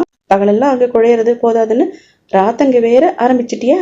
குதிர் மாதிரி பெண்ணை வீட்டில் வச்சுண்டு குறுக்கள் வாழ் பிளான் என்ன போட்டிருக்கார்? உங்க அத்தை பையனுக்கும் என் பொண்ணுக்கும் கல்யாணம் ஆகல, வாஸ்தவம் தான். அதனால வளகாப்புக்கு நாள் வச்சாச்சு. சீமந்த முறைப்படி உங்க வீட்டுல சொல்ல காத்துக்கிட்டு இருக்கிறதா? பிறகு என்ன நேர்ந்ததென்றோ எனக்கு நிச்சயமான நினைவில்லை. எல்லாம் கோடழிந்த மாதிரி தான் இருக்குது. நான் பூமியை உதிர்த்துண்டு கிளம்பின இடி நேரம் கால் பூமியை தொடல, ஆகாயத்துல நீந்தின மாதிரி இருந்தது. அடுத்த நேரம் மாமா மேல பொத்துன்னு விழுந்தேன். ரொட்டி போல தொப்ப என் முழங்காலில் கீழ் மெத்தென்று அமுங்கியது. ஐயோ, ஏக அமர்க்களம், 6 வாரம். என் கண்ணு இருட்டாயிடுது. இத்தனை பேர் இருப்பதற்கு அது கூட இல்லட்டா நான் என்ன இருக்கிறது? அப்படியே வீத்து கொண்டவன் தான் நான். அநேகமா நான் எல்லாருமே ஆணி மாண்டவர்கள் தான். 4 பேர் மெச்ச. என் பேச்சின் பெருமையில் நான் நுகரும் இன்பம் தான் எனக்கு பெருசு. என் சொல்லில் கழுவேறிய பிறர் படும் வேதனையை உண்மையில் நான் அறியேன். என் முறை வரும் வரை மாமா சுபாவத்தில் கெட்டவர் என்று இன்றும் எனக்கு தோன்றவில்லை. அவர் வாயில் வார்த்தை நிற்கவில்லை, என் செயல் என் கட்டில் நிற்கவில்லை, அவ்வளவுதான். ஆனால் வாழ்க்கையின் திருப்பங்கள் எல்லாம் அநேகமாய் இம்மாதி கடிவாளம் தெரித்த சமயங்கள் தான். பூகம்பத்தில் குகையை மூடிய பாறை தானே உருண்டு விடுகிறது. நுழைவது புதையல் குகையோ புலிக்குகையோ? குறுக்கல் வீட்டில் சொல்லிக்கொள்ள கூட நேரமில்லை. முதலில் அவர்களை பற்றி நினைத்து நேரமாவது. வயல் வரப்பில் குறுக்கு வழியாக நான் விழுந்து அடித்துக் கொண்டு வருகையிலே ரயில் குன்றை வளைக்க ஆரம்பித்து விட்டது. அந்த திருப்பத்தில் நான் வேகம் தற்று தனியும் டிக்கெட் இல்லாமல் ஏறுபவன். அங்குதான் தொத்திக் கொள்ள முடியும். நான் தொத்திக் கொண்டேன். பின்னால் வேணுமானால் 1000 நினைத்துக் கொள்ளலாம். பின்னால் அவ்வப்போது சிறுக சிறுக தோன்றியதை கூட அப்பவே தோன்றியதாக சிந்தனையில் தேர்ந்து கொண்டு மாறாத நினைவுக்கு என்னை விட இல்லை என்று எனக்கே நான் நினைப்பில் கோரி காட்டிக்கொண்டு கட்டம் பிரமித்து மகிழ்ந்து கொண்டிருக்கலாம். நெஞ்சை சோதித்துக் கொண்டால் டிக்கெட் இல்லைன்னா பரிசோதகன் அங்கங்கே என்னை இறக்கி விடுகையில அங்கங்கு வேட்டெடுத்தின் திகைப்பில பசி வேதனையில கரடி மலையிலிருந்து இது வெளியேற்றத்திற்கு நான் குறுக்கல் வீட்டையே காரணமாக கண்டு சமயங்கள்ல கசந்தான் உண்மை. கரடிமலை மன்ன காலிலிருந்து இவ்வாறு உதவிய பிறகு சுதந்திரையின் நினைப்பில் இப்போதுதான் திரும்புகிறேன். மனித இயல்புக்கு விவஸ்தை ஏது? ரயிலை விட்டிறங்கி ஒரு மாட்டு வண்டியை தேடி பிடித்து கூலி பேசி பெட்டி படுக்க மூட்டை முடிச்சுகளை ஏறிக்கிட்டு லொடக்குன்னு ஆடி ஆடி வண்டி நகர்வதற்குள்ள வெயில்ல முதுகில் ஏறிட்டுது. கண் வெளிச்சதுல இருந்து காப்பியை காணாது சாவித்திரிக்கு மண்டை பிளந்தது. முகமும் வாயும் கடுகடு சுடு சுடு. ஸ்டேஷன்ல இருந்து கரடிமலை வயல் வரப்புல கால்நடையாகவே 3 மைலுக்கு குறையில்ல. வண்டி பாதை கண்டிப்பா 5 குறையாது. அன்றொரு நாள் மாலை சுவாமிக்கு நீராட்டிய பின் குருக்கள் குன்றின் மறுபுறத்தில் பொன்னரளியை பறிக்க சென்றிருந்த சமயம் சந்ததி சந்ததியாக எண்ணெயும் தண்ணீரும் பூசி வந்த நாளுக்கு நாள் பளபளவென்ற லிங்கத்தின் மண்டை வடவிழப்பி என் மனதை கொடுத்திருக்கையில் என் பக்கத்தில் நின்றவள் சற்றென்று கீழே விழுந்து சுவாமிக்கு நமஸ்கரித்து எழுந்து நின்றாள். இந்த நிமிஷம் நினைச்சுக்கிட்டு நீ திடீர்னு வேண்டிக்கிட்டே என்னன்னு கேட்பேன். அந்த ஒளிச்சாயங்கள் எதிர்பாராத தொய்வுதானோ என அவள் வெற்றி கண்ணங்கள் திடீரென செவ்வழகிவிட்டன. நான் வேண்டியது இப்பவே வெளிச்சமாயிட்டா வேண்டினது வேண்டியபடி நடந்தேறாது. எப்படி? அவளுடைய அந்தரங்கம் சிதைந்தாற் போல அவள் கோபம், அவள் குரல் கடுப்பில் தெரிந்தது. என் கேள்வி அவளுக்கு அவசகனமாய்ப்பட்டதோ என்னவோ. அந்த ஆத்திரத்தில் அழுது விடுவாள் போல அவள் கீழ்த்தொடுது பிதுங்கிற்று. வலது கண்ணத்தில் நரம்பு படப்பட என அடித்துக் கொண்டது. உள்ளூர உணர்ந்தும் ஒருவருக்கொருவர் வெளியிட்டுக் கொள்ள அஞ்ச இருவரும் அவர் சன்னிதானத்தில் படும் வேதனை கண்டு திருவிடநாதனின் உள்ளத்தில் மிளிரும் குளிர்ச்சிரிப்பு அவர் மண்டை வரை ஒளி வீசுகின்றது. இரத்தத்தின் உச்சம் தேன் குடித்த நரி புன்னகையாலேயே அழித்து புன்னகையாலேயே ஆக்கி புன்னகையாலேயே ஆகி புன்னகை மன்னன் ஆண்டவனுக்கும் ஒரு ஆணி மாண்டவனே. அபிதா அபிதா 3. வழியில் கழனிக்கட்டில் ஒரு ஏற்றம் இறைக்கின்றது. கிணற்று விளிம்புக்கு மேல் ஒரு தலைப்பா மட்டும் தெரிகின்றது. மேலே ஏற்றுக்குளின் இரு நுனியிலும் இருவர் ஏறி இறங்கி ஒருவரை ஒருவர் ஓயாமல் தேடி ஒருவரை ஒருவர் அடையாளம் மாறி மாறி வருகின்றனர். தத்தளிக்கும் தராசு போல மேலே இருவர் மிதப்பில் ஏற்றுக்கோள் வானை குறிப்பழகும் அம்பு போல நிலை கொள்ளாது ஏறி இறங்குகிறது. சாவித்திரிக்கு இதெல்லாம் புதிது. வைத்த விழி மாறாது பார்க்கிறாள். வண்டி பாதையின் மேடு பள்ளங்களில் குடிகாரன் போல தள்ளாடி சிரிக்கிறது. சின்னஞ்சிறு சிட்டுக்குருவி உடல் புறா நீளம கருப்பு. புது இடத்தை காணும் வியப்பை காட்டிலும் பழைய இடம், பழகின இடம் திரும்பும் உள்ள கிளர்ச்சி தாங்க முடியவில்லை. தேங்கிவிட்ட நினைவுகள், கொந்தளிப்பு கண்டு உணர்ச்சிகள், ஒருங்கே அழுத்தும் நிலை, முற்றிலும் இன்பம் என்று சொல்வதற்கு இல்லை. திரும்பியே வந்திருக்க வேண்டாமோ என்று கூட சுத்தம் சலிக்கிறது. ஆயினும் ஒரு எண்ணம், ஒரே எண்ணம். நீர்த்து போன சாம்பலுள் இத்தனை நாள் புதிந்து ஒளிந்திருக்கிறது ஒரு பொறி. நினைவின் காற்று வாக்கில் பற்றி கொண்டு மறதியின் சிறகுகளை எரித்து ஜுவாலையாக்கி என்னை தன்முன் உந்தி தள்ளி செல்கிறது. இப்போது சகுந்தலை எப்படி இருப்பா? ஆனா அவ மறந்தால் என்ன, நினைவில் வைத்துக் கொண்டிருந்தால் என்ன? அதனால நாங்க அடைய போகும் பயன் என்ன? அவ என்ன மறந்தாலும் அவளை குற்றம் கூற என்ன வாய்ப்பு இருக்குது? ஆனா இப்படி ஒரு தரம் மனம் தனக்கு புத்தி சொன்னாலும் மறுகணமே தரித்தெடுத்து புத்தியையும் தன்னுடன் இழுத்து கொண்டு சென்று போன வருடங்களின் கல், முள், மேடு பள்ளங்கள்ல ஓடோருது. நெற்றியில் வேர்வை குப்பிளைக்குது. அசதியில வண்டி தலை சாய்க்கிறேன். சக்கு, உனக்கும் எனக்கும் இடையே 10 வயசு இருக்குமா? சக்கு, உனக்கு நினைவு இருக்கா? ஒரு சமயம் பக்கத்து ஊருக்கு உன் அப்பாவோடு கந்தசஷ்டி சூரசம்ஸ்காரத்துக்கு போயிருந்தோம். அதாண்டி சுவாமியை கையும் காலையும் முறித்து வில்லையும் அம்பையும் கொடுத்து அலங்காரம் பண்ண உன் அப்பாவை அழைச்சிருப்பாங்களே. கூட்டம் மழை பெதுங்கிது. வானம், சாமி சைட்ல இருந்து கழுத்து மேல சீறி வந்ததும் சூரன் தலைய மாத்துறது உனக்கு தெரியுதில்ல? அழுதையே. அப்போ கூட்டத்துல உன்னை தோல் மேல தூக்கிட்டு நின்னேனே, உனக்கு நினைவு இருக்கா? அப்போ நீ பாவாடை சொக்காயும் தான் அணிஞ்சிருந்த. சின்ன பொண்ணு, 8 வயசோ 10 வயசோ. என் தலைமயிரை கொத்த பிடிச்சுட்டு என் தோல் மேல உட்கார்ந்துட்டு வேடிக்கை பார்த்தியே. நான் கூட மயிரை பிடிச்சு உடுக்காதடி அப்படின்னு கத்துனேனே, உனக்கு நினைவு இருக்கா? அம்மி, உனக்கு நினைவு இருக்கா? அண்ணி ஒரு நாள் நவராத்திரி போது நகமும் நன்னா பாடினேன்னு அம்மா உன்னுடன் என்னை இந்த பாட்டை கத்துக்கோன்னு சொன்னாலே, நீயும் கத்து கொடுத்தியே. அம்பி, என்னதான் இருந்தாலும் உனக்கு நல்ல குரல். என்னதான் கட்டு போட்டாலும் உன் பாட்டு எனக்கு வருமா? இருந்தாலும் எனக்கு தானே தப்பி போச்சேன்னு என் தொடையில பட்டுன்னு ஒண்ணு வச்சியே. நான் அழுதுட்டேன். அப்போ நான் பெரியவளாகல, பாவாடை சொக்கையில சின்ன பொண்ணுதான். நீ கூட அப்புறம் அழாதடின்னு சமாதானம் பண்ணினியே. எனக்கு பிடிச்ச புளிப்பு மிட்டாய் வாங்கி கொடுத்தியே. அம்மா கிட்ட சொல்லாதுன்னு கெஞ்சனியே. நான் சொல்ல வேண்டாம் அம்பி, ஆனா அடி வடிச்சா அழாம இருக்க முடியுமா? சக்கு, அடுத்தாப்புலயே நீ பெரியவளாயிட்டல்ல. அம்பி, நீ 4 நாளைக்கு திகைப்புண்டு மிதிச்ச மாதிரி ஊமக்காயம் பட்ட மாதிரி வாயடைச்சு போய் கண்ணால என்னை தேடி தேடி தவிச்சிட்டு போனியே. எனக்கு மறைப்பு கட்டிருந்த ஓலத்தடுக்கள் பின்னால இருந்து பார்த்தேன். உன்னை பார்க்க ஒரு பக்கம் சிரிப்பா வந்தது, ஒரு பக்கம் பரிதாபமா இருந்தது. ஆனா அதுக்கப்புறம் எனக்கு ஏக்கம் பிடிச்சு போச்சு அம்பி. அம்மா சட்டத்திட்டம் பண்ணி போட்டுட்டா. நீ இனிமே யாரோடும் இஷ்டப்படி பேசிட்டு கூத்தடிக்கப்படாது, உன் இஷ்டத்துக்கு கூடத்துக்கு வாசல்ல வந்து நிக்கப்படாதுன்னு திடீர்னு நினைக்காத சமயத்துல எதிர்பாராத இடத்துல எதிர பின்னால இருந்து பக்கத்துல இருந்து அம்மா புதையல் காய்க்கும் பூதம் போல திடீர்னு முளைக்கிறப்போ பகீர்னு வைத்து சுருட்டுறது. குத்தமில்லாத இடத்துல என்ன குத்தம் பண்ணினோன்னு சதா திகழ். வீடு ஜெயில் ஆயிடுத்து.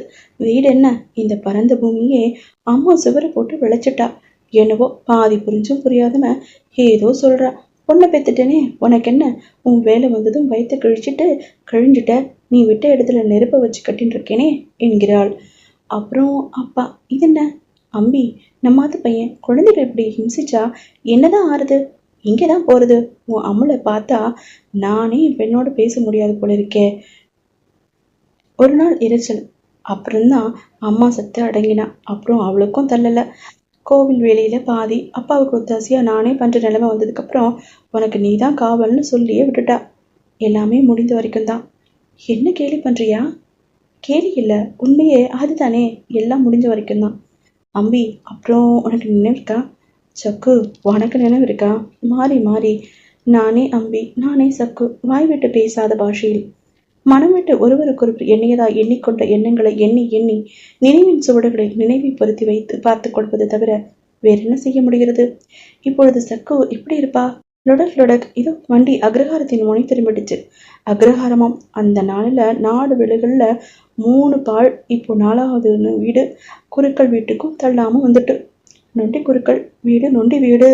இப்போ சக்கு எப்படி இருப்பா? உடல் ஒரு கூடு எனில் இதயம் அதனில் குருவி. திடீர் திகில் தொண்டை வரை பறந்து மரத்தட்டில் விழுந்து இழுகையில் அடி வயிறு பகீர். வாசற்கதவு மூடி இருக்கிறது. அந்த காலத்துக்கு தேக்கு சுவர். விட்டு கொடுத்து விட்டாலும் அது இன்னும் விட்டு கொடுக்கவில்லை. பள்ளி இருக்குமோ இல்லையோ, விசுவாசம் மாறாமல் நிலைவாசலை கவி கொண்டிருக்கிறது. நடுச்சட்டத்தில் முழுவழியாக பித்தளை குமிழ்கள். இப்போ சக்கு எப்படி இருப்பா? என்னமா இருப்பா? செவியோரம் ரேங்காரம் புவனத்தையே வளைத்த ஓங்காரமும், இதிலிருந்து இந்த நியமனத்துக்குள் எத்தனை சக்கு, எத்தனை நான், எத்தனை சாவித்திரி, எத்தனை எத்தனை. ஆனால் சக்குவின் ஸ்வரஸ்தாளங்களை பற்றி எதுவும் சொல்வதற்கில்லை. கதவு திறந்ததும், அம்பி வந்தியா என்று ஒரே விழிப்பில் கூடத்தில் சிதறி கிடக்கும் பெரும் குப்பைகளை ஒரே கைவீச்சில் ஒதுக்கித் தள்ளுவது போல இத்தனை வருடங்களின் கோடுகளை அந்த தருண மகமையில் ஒரே கணத்தில் அழித்து விடுவாள். கதவு திறக்கிறது. கூடவே கின் என இதயத்திலும் ஒரு கதவு. நானே சரியில்லை, எனக்கே தெரியுது. நான் குடிக்கல, ஆனா அரைபோதையில் இருக்கேன். நெஞ்சிற்குள் போக்குள் கொத்து கொத்தாய் கொடுங்க ஒரு கிளை அசைகிறது. சக்கு, ஆமா சக்குவேதான். பட் மை காட், நான் கரடிமலையை விட்டு போகலையே. இதுவரை எனக்கு நேர்ந்ததெல்லாம் வெறும் கனவுதானா? மனிதன் பிறவி எடுத்து வாழ்வோடு உறவாடி இறந்து போகும் வரை ஒரு ஜன்மம் பூராவே கனவாய் கண்டு விழித்து எழுந்து விட முடியும் என்பது உண்மைதானா? அப்படியாயின் இது கனவு? இதுவரை கண்டதா அல்லது இப்போது காண்பதா? இல்லையில் சக்கமட்டில் உருமாற மார்க்கண்ட ரகசியம் எப்படி கண்டாள்? நாமும் சரியில்லை. என்னுடைய இப்போது நிலையில் கோடுகள் கலைந்திருந்தன. சக்கு, அவள் பெயர் என் நெற்றி நரம்புகளில் புடைத்து என் கண்களில் உருவாயிற்று. என்னவோ வார்த்தைக்காக வெளிவரவில்லை. எனக்கு நான் எழவில்லை. ஆனால் அவள் கண்களில் அடையாளம் இல்லை. அன்னையனை காணும் திகைப்புடன், லேசான அச்சத்துடன், வெட்கத்துடன் பின்னடைந்தாள். அடுத்தபடி என் நான் கண்ட சொல், அப்பா அப்பா கோயிலுக்கு போயிருக்கா. அபிதா வாசல்ல யாரு? உள்ள இருந்து ஒரு பெண் குரல். அபிதா வாசல்ல யாரு? உள்ளிருந்து ஒரு பெண் குரல். வெளியாள உள்ளிருந்து மோப்பம் கண்ட குரல். சற்று உத்தண்டம்தான். யாரோ அப்பாவை தேடிண்டு வந்திருக்கா. இரு கையை தலைப்பில் துடைத்தபடி ஒரு மாது உள்ளிருந்து வந்தாள். வாட்ட சாட்டமான தேகம். கண்டதும் கண்ணை சட்டென உறுத்துவது கன்னத்தில் பெரிய மறு. என்னை பார்த்ததும் மேலாக்கி தோல்மொழி இழுத்து கொள்ள முயன்றாள். ஆனால் அந்த நாசுக்கான ஹாஸ்யம் அந்த தேக வாக்குக்கு ஒவ்வவில்லை. அமெரிக்கையின் அடையாளமில்லை. மறந்து போனதை நினைவுபடுத்திக் கொள்ளும் செய்கையாதான் அமர்ந்தது. வாங்கோ, நீங்க யாரு? தெரியலையே. நொண்டி குருக்கள். என் குரல் தடுமாறிற்று. அவரு காலம் ஆயிடுத்தே. மாமி. எந்த மாமி? மாமியாரா? நான் வரதுக்கு முன்னாடியே அவர் சுமங்கலியா போயிட்டாரே. எனக்கு கண்கள் இருண்டன. திடீரென வேலையில் அஸ்தமனம் படர்ந்து விட்டார் போல தோன்றிற்று. அப்படின்னா சக்கு. என் எதிரே தாவணியின் கொடுக்க நுனியை வெள்ளுகளுக்கிடையே திருகிக் கொண்டு நின்ற சக்குவை பார்த்து மலர மலர விழித்தேன்.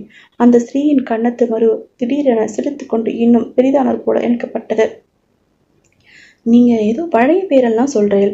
வெளியில நிக்கிறேல, உள்ள வாங்கோ. வாசலில் வண்டி நிக்கிறதே, மாமி வந்திருக்காளா?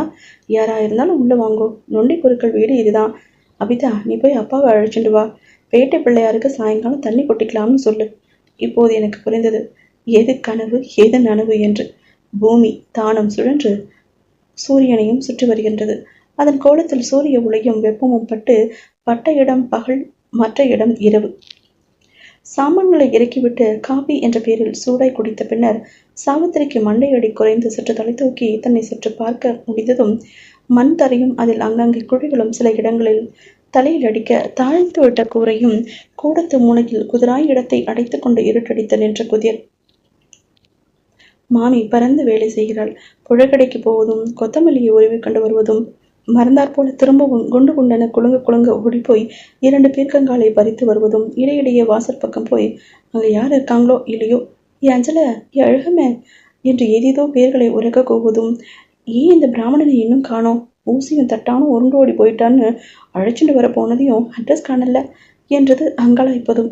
அவள் கணவன் தான் என்னை முன்னால் அடையாளம் கண்டு கொண்டான். அவனோடு பேச்சு கொடுத்த பின்னர் எனக்கும் ஞாபகம் வந்தது. அந்த நாளில் இந்த வீட்டுக்கு 2 அல்லது 3 மாதங்களுக்கு ஒரு முறை சைக்கிளில் வந்து ஓரிரு வேளை தங்கிவிட்டு போவான். நொண்டி குருக்களுக்கு 1 விட்ட 8 விட்ட 8 விட்ட அவள் பாஷை. மருமகன் எங்கள் குலமே நசித்த குலம் என்பதற்காக இந்த பையனும் ஒரு அத்தாட்சி என்று உடனே ஒரு கதை சொல்வார். இவனுக்கு வர்க்க அடையாளம் முற்றிலும் விட்டு போகாமல் மூக்கின் முன்னையில் கண்களில் ஆழமான குழியில் ஒரு காலை சற்று தேய்த்த நடையில் அவன் மாமா சாயல் இவனுக்கும் அடித்தது. போக போக மாமாவால் ஒண்ணுமே முடியல. மாமியும் முந்திட்டு போறோம். இருக்கிற ஒரு கண்ணும் அவிஞ்சு போச்சு. வீட்டுக்குள்ளேயே நடமாட்டோம். சுவரை தொட்டு தோண்டு தொட்டு தரையை தடவித்தான் இந்த திருவேலநாத தலையில தண்ணியை கொட்டுவோம். முடியலன்னா அவர் இந்த சர்க்கரையை எண்ணிக்கோன்னு மண்ணை அள்ளித்தான் வாயில போடுறார். எனக்கு ஆள் அனுப்பி என்னையே வீட்டோடு வச்சுட்டார். வீட்டை விட்டு ஓடின பையன் முகம் எப்போவோ மறந்து போச்சு. வயசு ஆக ஆக நினைவு சூழல அவன் பேரும் மறந்து போச்சு. ஆனா நீங்களே சொல்லுங்கோ, இந்த மாதிரி பிள்ளை நினைவு இருந்தும் ஒண்ணுதான், மறந்ததும் ஒண்ணுதான். ஆனா உங்களை பத்தி அடிக்கடி சொல்லுவார். நான் ஏதாவது பேசினா அதை கேட்க அந்த பையனாவது இருந்தான், அவனையும் காணோம்னு சொல்லுவார். அவர் சொத்துக்கெல்லாம் நான் தான் வாரிசு. அவர் சொத்து என்ன எவ்வளவுன்னு உங்களுக்கு தெரியாதுல்ல. வீடு முழுவதும் ஒரு கையால் வளைத்து உள்ளங்கையை விரித்து சிரித்தான். வசனம் சொல்லவா? பிராமணன் தலையில் சிவலிங்கத்தை கட்டின மாதிரின்னு மாமா அப்பட்டமா அப்படியே நிறைவேற்றிட்டார். திருவேலநாதர் என் கழுத்துல உட்கார்ந்து நசுக்கின்னு இருக்கார். நான் மட்டும் தனியா இருந்தேன்னா தனிக்காட்டு ராஜா. இங்க எனக்கு என்ன வேலை? விடுதி வரை முடி, தொப்புள் மட்டும் தாடி வசி வளர்த்துண்டு கஷாயம் உடுத்தி வடக்க எங்கேயும் கங்கை கரையில உட்கார்ந்து வம்பம் மகாதேவ் வேறொன்னும் தெரிய வேண்டாம். மனிதனுக்கு ஆசை எப்படியெல்லாம் பேசுகிறது. அங்கிருந்து வழி தப்பி போனா போல இந்த பக்கம் ஒரு சமயம் பரதேசி வரானே, நம் நாட்டு ஆண்டி போல வத்த காட்சியாவா இருக்கான். எண்ணெய் குடத்துல இருந்து பிடுங்கின மாதிரி இடுப்பா அது. முந்தின ஆலமரத்தின் அடிமரம். இவன்கள் எல்லாம் ஏன் இந்த ஷாமபூமிக்கு வரான்கள்? இந்த மனுஷன்கள் சம்பந்தம் இல்லாம என்னென்னமோ பேத்திட்டு போறாளே. என் நாவில மந்திரம் போல ஒரு நாமம் துடித்து வெளிப்பட்டால் அதை நயம் உடனே புரிந்திருப்போம். என் வேதனை தெரிந்துதான் வேணும்னு என்ன வதை செய்கிறானோ? அல்ல, எல்லாம் தான் விட்ட வெளிச்சம் ஆயிடுச்சே. அவன் சொல்லி நான் தெரிந்து கொள்ள என்ன இருக்கிறது என்று சொல்லி விடுப்போமா? அவன் அனுபவித்து அவனிடமிருந்து மறந்து போயிடுச்சு. என் நெஞ்சுகள் பறந்து தவிக்கிறது. இலை போட்டாச்சு, வாங்கோ. கணீர் என அவன் மனைவியின் குரல் சமயத்தை கலைக்கிறது. அபிதா 4. மத்தியானம் மாமா வீட்டுக்கு கண்ணில் பட்டதெல்லாம் புதுமுகங்கள். எங்களை பார்த்து மிரள மிரள விழிக்கின்றன. நியாயம்தானே? பிள்ளைகளுக்கெல்லாம் பெண்டுகள் வந்து விட்டார்கள். ஆளுக்கு ஒரு குடும்பமாக பெருகிவிட்டது. வீடு வீடா ஜெய ஜெயன்னு இடைவிடாத இரைச்சல். மாமிதான் அன்று கண்ட மெனிக்கு அழிவில்லை. சங்கங்கையா ஒற்றி சதாயுசுக்கு குற்றவற்றவளாக தோன்றுகிறாள். நெற்றி குங்குமம் தான் அழித்து போயிற்றே அன்றி தலையில் ஒரு நரை கூட இல்லை. நெற்றியில் ஒரு வரி கூட கோடில்லை. சில பேர் ராசி எப்படி. யாரது? அம்பியா? என்னடா உயிரோடு தான் இருக்கியா? செத்து போயிட்டியா? ஒருவே தெரியலையே. நாட்டு பெண்ணை வாடி அம்மா, நமஸ்காரம் பண்றியா? பண்ணு. அப்படி இல்ல, திக்கு இதுதான் கிழக்கு. தோளோடு தாலி தொங்குறவங்க கட்டிண்டு 16 பெத்து 16 பெத்துடாதே. நான் சொன்னேன்னு நாள் இருக்கிறப்போ ஒண்ணுமே காணுமே. கைப்பிள்ளையனும் அழைச்சிட்டு வரக்கூடாதோ? என்ன சிரிக்கிற? என்ன முழிக்கிற? ஒண்ணு கூட வழி இல்லையா? நீங்களே தான் ஒருத்தருக்கு ஒருத்தர் எச்சலா? சரி, பிராப்தம் அப்படி இருந்தா நீயும் நான் என்ன பண்றது? கடைக்காரனாவது கொசுறு போடுறான். கடவுள் எடைக்கு மேல எம்மி கூட மாட்டேங்கிறான். தவிட்டையும் தங்க தராசுல தான் நிற்பேங்கிறான். ஆனா யோகமும் இப்போ தவிட்டுக்கு தான் அடிக்குது. இங்கதான் பாக்குறியே வதவதன்னு. போதாதா? வாடா பசங்களா, உங்க மாமா மாமிடா நமஸ்காரம் பண்ணுங்கோ. உங்கள் நமஸ்காரங்களுக்கு கூலிக்குத்தானே உங்க புது மாமி என்னென்னவோ பெட்டியில இருந்து எடுக்கிறாளே. அச்சிச்சோ, எடுத்துட்டே இருக்கா. பப்பர் மிட்டாயி, சொக்கா துணி எல்லாம் இவங்களுக்கு தானா? எத்தனை நாள் கழிச்சு பாக்குறோம். இதுவும் நியாயம்தான். ஆனா நியாயத்துக்கும் எல்லை உண்டப்பா. அம்பி, அது தெரிஞ்சுட்டு இருக்கியா? தெரிஞ்சிருந்தா சரி. இங்க இருந்தபடி உன் எல்லை என்னன்னு நான் கண்டேன். மயின் நிறைச்சு போனாலும் வாழ்வு பச்சையாக்குமேன்னு வச்சுக்கிறேன். அதை தவிர எனக்கு என்ன தெரியும்? நாள் கழிச்சு ஒருத்தர் பாக்குறோம். நீ போன முகூர்த்தம் நல்லபடியா திரும்பி வந்திருக்க. இதை விட திருப்தி எனக்கு வேற என்ன வேணும்? பெரியவர்களுக்கு எப்படி இப்படி ஒரு தீர்மானம்? எல்லாம் தங்கள் அருள்தான் என்று வீட்டை விட்டு துரத்தினாலும் அது துரத்தப்பட்டவன் நன்மைக்காக அவர்கள் செய்த தியாகம் என்று எப்படி நிரூபிப்பார்கள்? அபிதா அத்தியாயம் 5. சாவித்திரிக்கு அலுப்பு. என்னுடன் அவள் வரவில்லை. நான் வீட்டை விட்டு கிளம்பும் போது ரேடி திணையில் அவளும் மாமியும் பிரிந்தவர் கூடினார் போல கொள்ளை ரகசியம் பேசிக் கொண்டார்கள். நான் வாசல் தேண்டியதும் மீண்டும் கிசுகிசுவென்று பேசிக்கொண்டார்கள். எனக்கு தெரியும் என் மண்டை உருளுதுன்னு. அந்த நாள்ல நான் இருந்த இருப்போம் ஆடின ஆட்டமும் அந்த நொண்டி மணியாட்டி வீட்டையே சுற்றி கொண்டிருந்ததும் மாமா புத்தி சொல்ல போய் அவருக்கு நான் இழைத்த அக்கிரமும் நான் வீட்டை விட்டு ஓடி போனதன் மூலம் என்னையே எனக்கு மீட்டு தந்ததும் அத்துடன் மட்டுமல்ல, என் உலகத்தின் மகத்தான புதையல் சாவித்திரி எனக்கு கிடைத்ததற்கே தாங்கள் காரண பூதமாக இருந்ததும். இந்த ரீதியில் சொல்பவளுக்கும் விஷயத்திற்கு குறைவில்லை, கேட்பவளுக்கும் சுவாரஸ்யம் மட்டும் இல்லை. அருண் கேர் என்னுள் நான் காணும் சூன்யத்தில் எனக்கு வைக்கும் பெரிய சூன்யத்துள் மறைந்து போன சின்ன சூன்யம். அபிதா அத்தியாயம் 6. வாய்க்கால் தாண்டி ஐயனார் கோவில் மதில் திருமணத்துமே கண்ணுக்கு காத்திருப்பது போன்று சட்டென கண்ணுக்கு எட்டியவரை வயற்காடுதான். இந்த வழிதான் நான் ஊரை விட்டு ஓடி வந்த நாள். ரயிலை பிடிக்க ஓடி வந்த வழி. அன்னைக்கு கல்லு முள்ளும் கதிர்களை அறுத்த பண்ணு துரத்திக்கிட்டு நின்றுட்டு இருந்துச்சு. இன்னைக்கு உடல் திரட்சியில ஒரு மாது பூமியே படுக்கையா பொருள்வது போல இருந்தது. அந்த பிரம்மாண்டமான கதிர்கள் தென்றலின் இரவு உடலின் ரோம கால்களின் வழி உள்புகுவது போல உணர்கிறேன். காற்று வாக்கில் சிறைப்படகிலிருந்து எழும்பி பூமியின் 4 அல்ல 40,000 திக்குகளில் பறந்து செல்கையில் என்மேல் ஒற்றுவது எது? அவள் சின்னம். இந்த ஒருத்தலுக்கு பதில் இருப்பது போன்று பிரம்மாண்டமான அங்க திரட்சியில் பூமியே படுக்கையை புரண்ட பசுமை வடிவத்திலிருந்து பிரம்மாண்டமான பெருமூச்சு எரிந்தது. எனக்கு ஏதோ செய்தி காற்று வாக்கில் தவிக்கிறது. என்னை போல ஒரு சின்ன உயிர் உடல் கூடிலிருந்து விடுபட்டு அனலாகி உணலாகி போயிருமென பின்னர் அந்த பாஷை எனக்கு புரியாதா? வான் பாதியும் பூமியின் பாதியும் விளிம்பு சேர்ந்த முழு உருட்டு இப்பூமி. நித்தியத்துவம் முகுந்த கண்ணீர் துளி. நாம் எல்லோரும் கண்ணீரின் நிழல்கள். இங்கே ஏதோ அற்புதம் என்னை சாட்சி வைத்து நிகழ்ந்து கொண்டிருக்கிறது. மௌனத்தின் மூல கோபுரம், எதிர்மறைவுகளின் இழைவு. கண்ணெதிரிலே குன்றின் பின்னணியில் கோபக்கண்ணாய் ஒளிக்கதிர்கள். நரம்போடிய செவ்வானம் சட்டென கோபத்திணிவில் மறந்துவிட தொடங்கிவிட்டது. மணவரை மஞ்சத்தில் புலவி வெறியில் பீத்து உருவியும் தானாவும் உதிர்ந்த மலர்கள் போல வானில் மேகங்கள் இப்போது சிதறி கிடக்கின்றன. இவ்வளவு மகத்தான கல்வி கொண்ட விராட் புருஷன் அவனுடைய ஸ்திரீ யார்? மனதில் ஓவியங்கள் மாறும் வேகம் விதவிதம். உடல் தாழ முடியவில்லை. இங்கு ஏதோ ரசவாதம் என்னை சாட்சி வைத்து நேர்ந்து கொண்டிருக்கிறது. இதோபார் கரடிமலை ஆட்டுமந்தை மேயும் குன்றாகி மாற்றிவிட்டது. கண் முகம் குழம்பு தெரியாது. சின்னதும் பெரிதுமாய் ரோம பந்துகளாக மேகங்கள் திரள் திரளாய் ஊர்கின்றன. இதுபார் கரடிமலை திடீரென கரந்தால் போல நுரை பொங்கி வழியும் பெருங்குபடியாக மாறிவிட்டது. பாலின் கருணை தாய்மை. இதுபார் கரடிமலை திடீர்னு குலுக்கி பூஜைக்கு பறித்த மலர்கள் குவிந்து புலிபுலுக்கும் புஷ்ப குடலை கட்டை விரலும் பாம்பு விரலும் மட்டும் நுனி சந்தித்து ஒவ்வொரு சந்திப்பும் ஒரு லக்னம். அவை தமக்குத்தாமே ஏதோ கவிதை புரிந்து கொண்டிருக்கின்றன. மானிடர் மக்கு நமக்கு புரிய வைக்கும் நேரம் அவைகளுக்கு இல்லை, தேவையும் இல்லை. கொன்றின் மேல் ஒரு பெரும் புகை மண்டலம் தேங்கி நிற்கிறது. இப்போது இருண்டது நேரமா? என் கண்களா? மேகத்தை கடையும் சாக்கில் கரடிமலை காலத்தையே கடையும் மத்தாக மாறிவிட்டதோ? செவியோரம் யுகங்கள் ஓசை கிடைக்கிறது. நெற்றியின் போட்டியின் நரம்பு. இந்த அசிரத்தில் ரங்கே ஒன்றுதான் மிச்சம். எனக்கு நான் சாட்சி. என் சாட்சி எனக்கு துணியேனும் சாரமும் விழுந்ததும் என்னை கவி கொண்டதில்லை. இந்த ரீதி எந்நேரம் எவ்வளவு தூரம் இருந்ததோ. ஆனால் மேகங்கள் தம் நெய்தலில் இதோ உரமும் ஒழுங்கும் பெற ஆரம்பித்து விட்டன. திரை இதோ லேசாய் விலகுகிறது. ஒரு இம்மிதான் விளக்கிய விரல் நுனிகளுக்கு அப்பால் இடுப்பான புருவத்தின் வில் விளைவின் இசை மடியில் நுனிக்கடுக்காய் வளைந்த கத்திகளை அடுக்காய் சொருகினார் போன்று இருந்தது. பிறகு நேர்ந்தது அறியேன். மல்லாந்து முகத்தில் பணித்த காற்றுன்ற மின்ன நினைப்பில் முதல் உணர்வு. கண் திறந்ததும் விழிகளில் முதல் பேய்வு. வானின் தன் முழு நீளம். வானின் முழு நீளத்திற்கும் அண்ணாந்த என் பார்வைகள். சக்கு, நான் செத்து போயிட்டேனா? ஆச்சரியம், பயம் இரண்டும் ஒருங்கே நல்ல பலத்தில் உதறிக்கொண்டு எழுகிறேன். பயந்தே போயிட்டமாமா. அதென்ன அப்படி கட்டையா கிடந்தாள்? முகத்தை வேட்டி நுனியில் துடைத்து கன்னத்தில் குறுகுறுத்த சிவப்பை மறைக்க முயன்றேன். பாம்போ பூச்சியோ என்னவோ என்று இழுத்தாள். மலைக்கு அந்தண்ட பக்கம் கையை வீசினாள். ஒரு பெரிய பொத்து இருக்கு. முதலா குழல் விட்டுண்டு. இப்போதெல்லாம் நான் அந்த பக்கம் எட்டி கூட பாக்குறதில்ல. ஒரே பயம். என்ன மாமா ஒரு மாதிரியா முழிக்கிறேல? என் நினைப்பில்லையா? காலையில வந்தேன், மாலையில மறந்து போச்சா? மறைக்கல.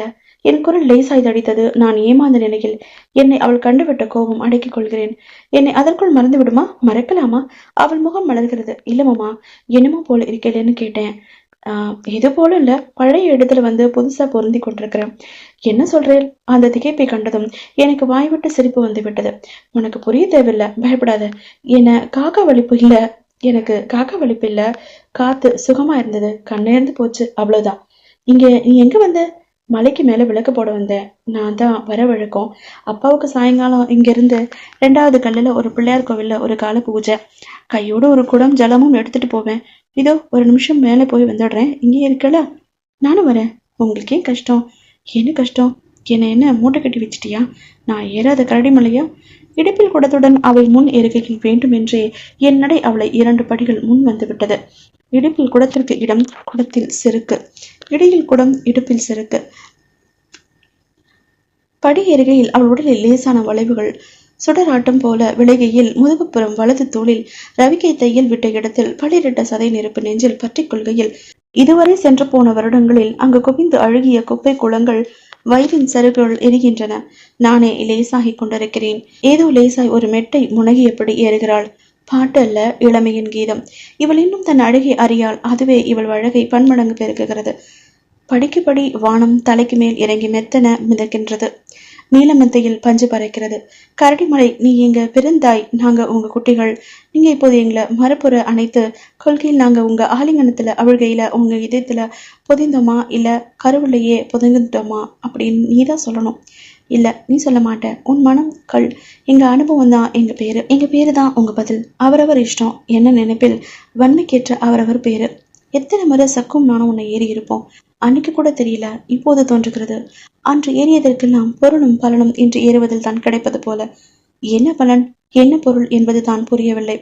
ஏதோ சிக்கு பெறுகின்றது, அதற்கு மேல் புரியவில்லை. நான் தருணக்குழியில் மிதக்கிறேன். காலை ஊன்றி படிப்படியாக ஏறுவதாகவே தோன்றவில்லை. ஏதோ போதை அழுத்துகிறது. திருவேலநாதர் காற்றில் உருவானவரை போல் கண்ணெதிரே திடீரென பிதுங்குகிறார். காரணம், அவரை நோக்கியே நான் ஏறிக்கொண்டிருந்தாலும் சமயத்தில் அவரை மறந்தாச்சு. ஆகையால் இப்போ அவரின் கண் முன் படுக்கையில அவரை நான் எதிர்பாராதவரே ஆகிறார். அவரை பற்றி சொல்ல என்ன இருக்கிறது என்றும் அவர் அன்றை போலதான் என்றும் முடிந்தால் மண்டையின் உருண்டை முன்னிலும் பளபளக்க வழுக்கை வழவழ காற்று பொருட்களும் போக்குவாக்கில் வீசி திரைந்த சருகுகளாக இருந்தது. அவரும் பரஸ்பரம் அப்படித்தான். கவலையற்ற கடவுள் கொடுத்து வைத்தவர். அவள் ஏற்றி வைத்த விளக்கும் இக்காற்றில் எப்படி நிற்கும்? சுடர் திரையில் துளித்து குதித்து காற்றில் அலைந்து குன்றி தவித்து குற்றுயிராய் துடித்தது. அவள் கீழே விழுந்து குப்பிட்டு எழுந்து நிற்கத்தான் காத்திருந்தாள். அவிந்து புல் போல சுழன்று எழுந்து தேய்ந்த நெடிமூக்கை தொலைத்தது. அன்று சக்கு இப்படித்தான் விழுந்து எழுந்தாள். சிந்தனையின் சொந்தத்தில் பார்வை மங்கி இவள் இப்படி மார்பில் கை கட்டி கொண்டு நிற்கையில் ஆண்டவன் ஒற்றியெடுத்த ஆச்சல் அவளை காட்டிலும் இந்த முகத்தின் செதுக்கல் இன்னும் தெளிவு. அவள் முகம் மெதுவாக என் பக்கம் திரும்புகிறது. கண்களின் சிந்தனை படலம் களையவில்லை. என் அம்மா செத்த விதம் உங்களுக்கு தெரியுமா? எனக்கு தூக்கி வாரி போட்டுச்சு. திடீர்னு அவ அப்படி சொன்னது காலடியில் பூமி விட்டது. ரா பூரா தேடி அலைஞ்சிட்டு எந்த காரியம் எப்படி ஆனாலும் கால பூஜை நடந்தாகணுமே, சுவாமி தலையில தண்ணியை கொட்டி ஆகணுமே. அப்பா குடஞ்சலத்துடன் மலையேறி வந்ததால லிங்கத்தை கண்டுட்டு அம்மா செத்து கிடக்குறா. எழுத்துடுச்சு. நான் செவியோரமா பூம் பூம். கண்ணுக்கு மீறிய ராட்சசங்கள் எவையவையோ எங்கெங்கோ முறிந்தது. சுவாமிக்கு கும்பாபிஷேகம் பண்ணும்படி ஆயிடுத்து. குருக்கள் வீட்டை தூத்துவாங்க கிடையாது. மற்ற நாள் கோயிலுக்கு மலை ஏறி வருவா. பக்தி தட்டு கெட்டு போயிடுறது. ஒண்ணுமில்லாட்டலும் ஊரே கொல்லுன்னு ஆயிடுத்து. சித்தம் கெடுத்தாள் பாவின்னு அப்பா சபிப்பார். திடீரென அவள் முழுக்க என் பக்கம் திரும்பினாள். அவள் முகம் வேதனையில் முறிந்தது. நீங்க சொல்லுங்க மாமா, அம்மா பேரு நீங்க சொல்றேன். என் அம்மாவை பார்த்திருக்கேள். என் அம்மா எப்படிப்பட்டவளா? ரொம்ப கெட்டவளா? கைகளை பிசைந்து கொண்டு காற்றிலாடும் புஷ்பதர் போல குன்றி நீ இப்படி நிற்கையில் நீ செத்தா என்று உன் வாயாலேயே நீ சொல்லும் விந்தை என்ன? நீ கெட்டவளா என்று என்னையே கேட்கும் அர்த்தம் என்ன? என்னிடம் என் சத்தியத்தை கேட்டு வாங்குகிறாய். எனக்கு ஒண்ணுமே புரியலையேடி. இரு கைகளாலும் நெற்றி பொட்டை பற்றிக் கொள்கிறேன். கன்னங்களில் கண்ணீர் விட்டது. அவள் குரல் சொல்லும் கதை செவிகளில் பாய்கையில் மூடிய கண்களுக்குள் விழித்திரையில் கோலங்கள் செய்த ஜமக்காலத்தை விரித்து போட்டார் போல செந்தவள் மிருதங்கத்தை சுத்தி கொட்டு. அம்மா சதா சர்வ காலமும் அழுதுண்டே இருப்பாளாம். வாய் விட்டு அல்ல, மோனக்கண்ணீர் வழிந்து எடுக்குமா. காரணம் சொல்ல மாட்டாளாம். கண்ணில் கோளாறுன்னு வைத்தியம். ஏவல் சொன்னி மோனம் மந்திரம். உள்ளமா ஏதோ உடைஞ்சு போச்சு. மருந்துக்கும் பிடிபடல, மந்திரத்துக்கும் பிடிபடல. ஒரு சமயம் இல்லாட்டா ஒரு சமயம் அடக்க முடியாத ஆத்திரத்துல அடி உத கூட கண்ணீர் நின்ற பாடில்ல. தாத்தா சொல்வார், உன் அம்மா கண்ணீரல்லையே கரைஞ்சு போயிட்டான்னு. தாத்தாவின் அண்ணா நினைவிருக்கு. திணையில தான் எப்பவும் வாசம். தாத்தாவுக்கு கண்ணு தெரியாது. ஒரே சமயம் கண்ணிலிருந்து சதையை உரிச்சா போல கண்ணே திடீர்னு தெரிஞ்சப்போ போல ஒரு திக்கா முறிச்சு பார்த்துட்டு இருப்பார். அப்படி என்னத்தை பார்க்குறாருன்னு அந்த பக்கம் திரும்பி பார்ப்பேன். எனக்கு ஒண்ணுமே தெரியாது. ஆனா அவருக்கு மாத்திரம் ஏதோ தெரியும் போல இருக்கு. இப்போ தெரியறது என்பார். திரும்பவும் அந்த திசையை பார்ப்பேன். அங்க ஒன்றும் இல்லை. என்ன தாத்தா இப்போ புரியறது? ஏது தாத்தா, ஏன் அப்படி கண்ணீர் உருகி காத்துல கப்புறமா காணாம போயிட்டான்னு? ஏன் தாத்தா? ஆனா இப்போ புரிஞ்சு பிரயோஜனம்.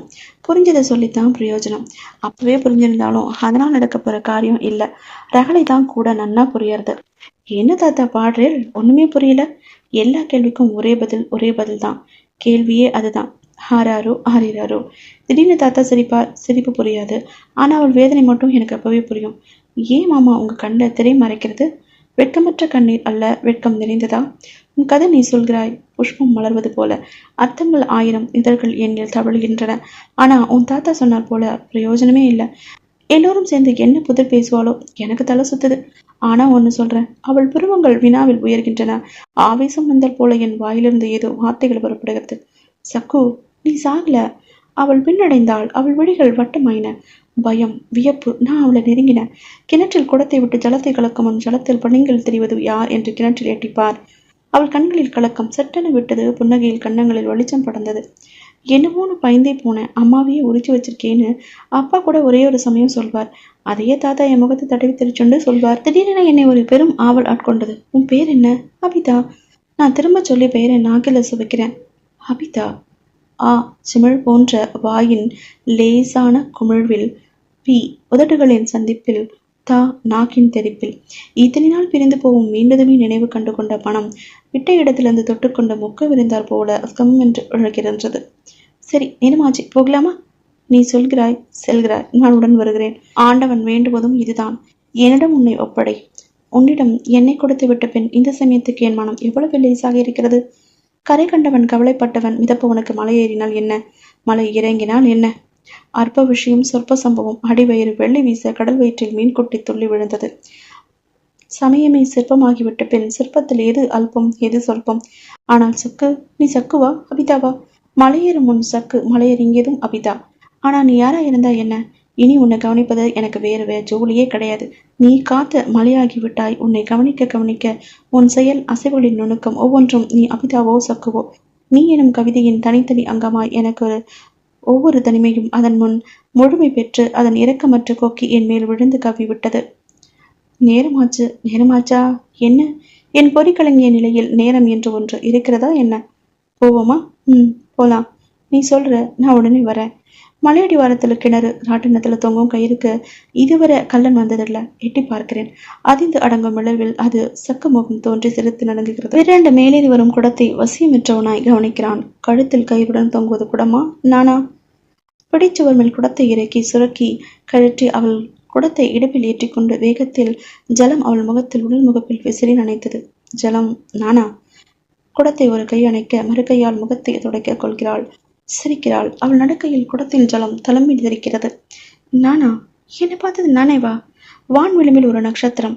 அவள் முன் செல்கிறாள், நான் பின் செல்கிறேன். குடத்தின் நசுங்கிலிருந்து ஜலம் மத்தாப்பு கொட்டிக்கொண்டே போகிறது. ஜுவாலை காட்டும் உருக்கள். நானா? நீயா? கேள்விகள் கொக்கிகள் என் முகத்தை பிறண்ட எழுகின்றன. ஆனால் சக்கு, நீ எங்கும் போல. என் அறிவினத்துல நான் எங்கெங்கோ போனேன். ஆனா எங்க போனேன்? நீ இங்கேதான் இருக்க. ஆனா சக்கு, என்றுமே நீ ஒரு இருண்ட கேள்வி. அபிதா தான் உன் வெளிச்சமான பதிலா? அபிதா, உன் வெளிச்சம் கண் கூசுகிறது. உன்னோட கண்ணை பொத்தி கொண்டுதான் நடக்கிறேன். எனக்கு என்ன தோணுது? ஏன் தோணுது?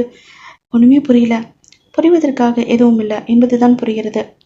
இதில் ஒரு சமயம் நீ சகுந்தலை, ஒரு சமயம் சாவித்திரி, மறு சமயம் அபிதா. அத்தனையும் நீதான். நான் கனவிலிருந்து விழித்த கண்களை கசக்கியபடி சுற்றுமுற்றும் பார்க்கிறேன்.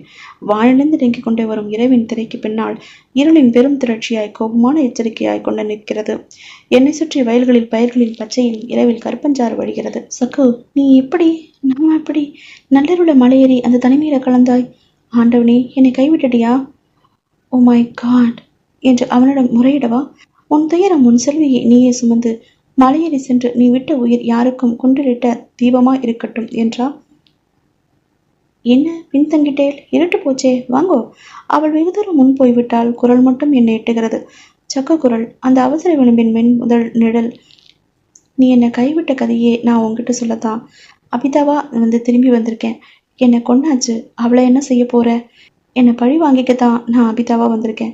என்னை அறியாமலே ஒரு பெரும் கேவல் என்னிலிருந்து கிளம்பிற்று. வாய்க்காலுக்கு அப்பால் ஊர் வெளிச்சம் மினுக்க ஆரம்பித்து விட்டது. அபிதா அத்தியாயம் 7. அடடா, எனக்கு இப்போதான் நினைப்பு வந்தது. சித்தி அவ ஆத்துக்கு போயிட்டாளே. பக்கத்து கிராமத்துல அவ தம்பி டேரா சினிமா நடத்துறார். படம் மாறும்போதெல்லாம் பையன் பாஸ் கொடுத்துட்டு போவான். சித்தி படம் பார்த்துட்டு நாளைக்கு காலையில தான் வருவான். அப்பா இன்னும் வரலன்னா எப்போ வராரோ? ஒரே ஒரு சமயம் வர வழியில திண்ணில சீட்டு கச்சேரி கண்டுட்டாருன்னா இப்படிதான் ராத்திரி 12 மணிக்கு கூட வருவாரு. ராஜோருக்கு அப்பாவின் கை நைவேத்திய மூட்டையை நம்ப முடியாது. அது வேலையில்லா வேளையில் ஜலம் விட்டு சரியாகவும் ஊறாமல் மறுநாள் பழையதுக்கு சரி. சித்தியின் திட்டு பசுவுக்கு கட்டுப்படுற கட்டமெல்லாம் அப்பா எப்பவோ தாண்டியாச்சு. கூடத்தில் குத்துவிளக்கு கால் வெளிச்சம் முக்கால் சாந்தமாக இணைந்து கலையிலே அவள் நிறம் பளிச்சிடுவாள். நாகப்பழம் போல விழிகள் சுறுசுறுவென உள்ளத்தை துருவுகின்றன. உங்களுக்கு என்ன பிடிக்கும் சொல்லுங்கோ. பருப்பு துவையல் அரைக்கட்டுமா? துவையல் அரைச்சி சீரக ரசம். ரசம் எனக்கு நன்னா பண்ண வரும். இல்லைன்னா கூடையில 4 கத்திரிக்காய் கிடக்கு, அப்படியே எண்ணெயில வதக்கட்டுமா? சிகப்பு கத்திரிக்காய் இல்ல, 2 பண்ணட்டுமா? இல்ல 2மே பண்ணட்டுமா? என்ன எல்லாத்துக்குமே சும்மா இருக்கேள்? மனசுக்குள்ள சிரிப்பா இருக்கா? அது என்னமோ வாஸ்தவம் தான். ராத்திரி அநேகமா மோரஞ்சாதம் தான். ஏதோ உங்க சாக்குல எங்களுக்கும் தான் வச்சுக்கோங்களேன். ஆனா அது பெருசு இல்ல. பண்ணி போடுறதுல எப்படியும் ஒரு சந்தோஷம் இருக்கே, அதுக்காகன்னு தான் வச்சுக்கோங்களேன். ஏது நீங்க எல்லாத்துக்குமே கம்முன்னு இருக்கிறத பார்த்தா எதை போட்டாலும் சாப்பிட தயாரா இருக்க போல இருக்குதே. அதுக்காக நான் எதையும் போட மாட்டேன். அப்பாவே திட்டுவா. சரி, எனக்கு தோன்றத பண்றேன். நீங்க திண்ணையில கொஞ்ச நேரம் காத்தாட உட்கார்ந்துக்கோங்க. இலைய போட்டுட்டு நான் கூப்பிடுறேன். அபிதா, என்னை திண்ணைக்கு போக சொல்லாத. தசரதன் கெஞ்சின மாதிரி உன்னை கெஞ்சி கேட்கிறேன் அபிதா. அடியே கைகீசி, அது மாத்திரம் கேளாதடி. நான் அபிதாவை பார்த்து கொண்டே இருக்கணும். திண்ணை வேண்டாம், நினைத்தாலே தொண்டை வறள்றது. நினைத்ததை நினைத்தும் தொண்டை உழந்தும் என்று உனைத்ததும் தொண்டை உழந்தது. நினைத்ததை நினைத்ததும் தொண்டை உழந்தது என்று உணர்ந்ததும் தொண்டை உலர்ந்தது. குடிக்க தீத்து கொட.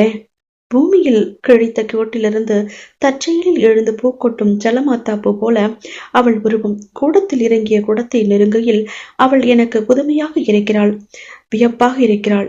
விக்கிரகம் உயர்ந்தது போல பயம் தருகிறாள்.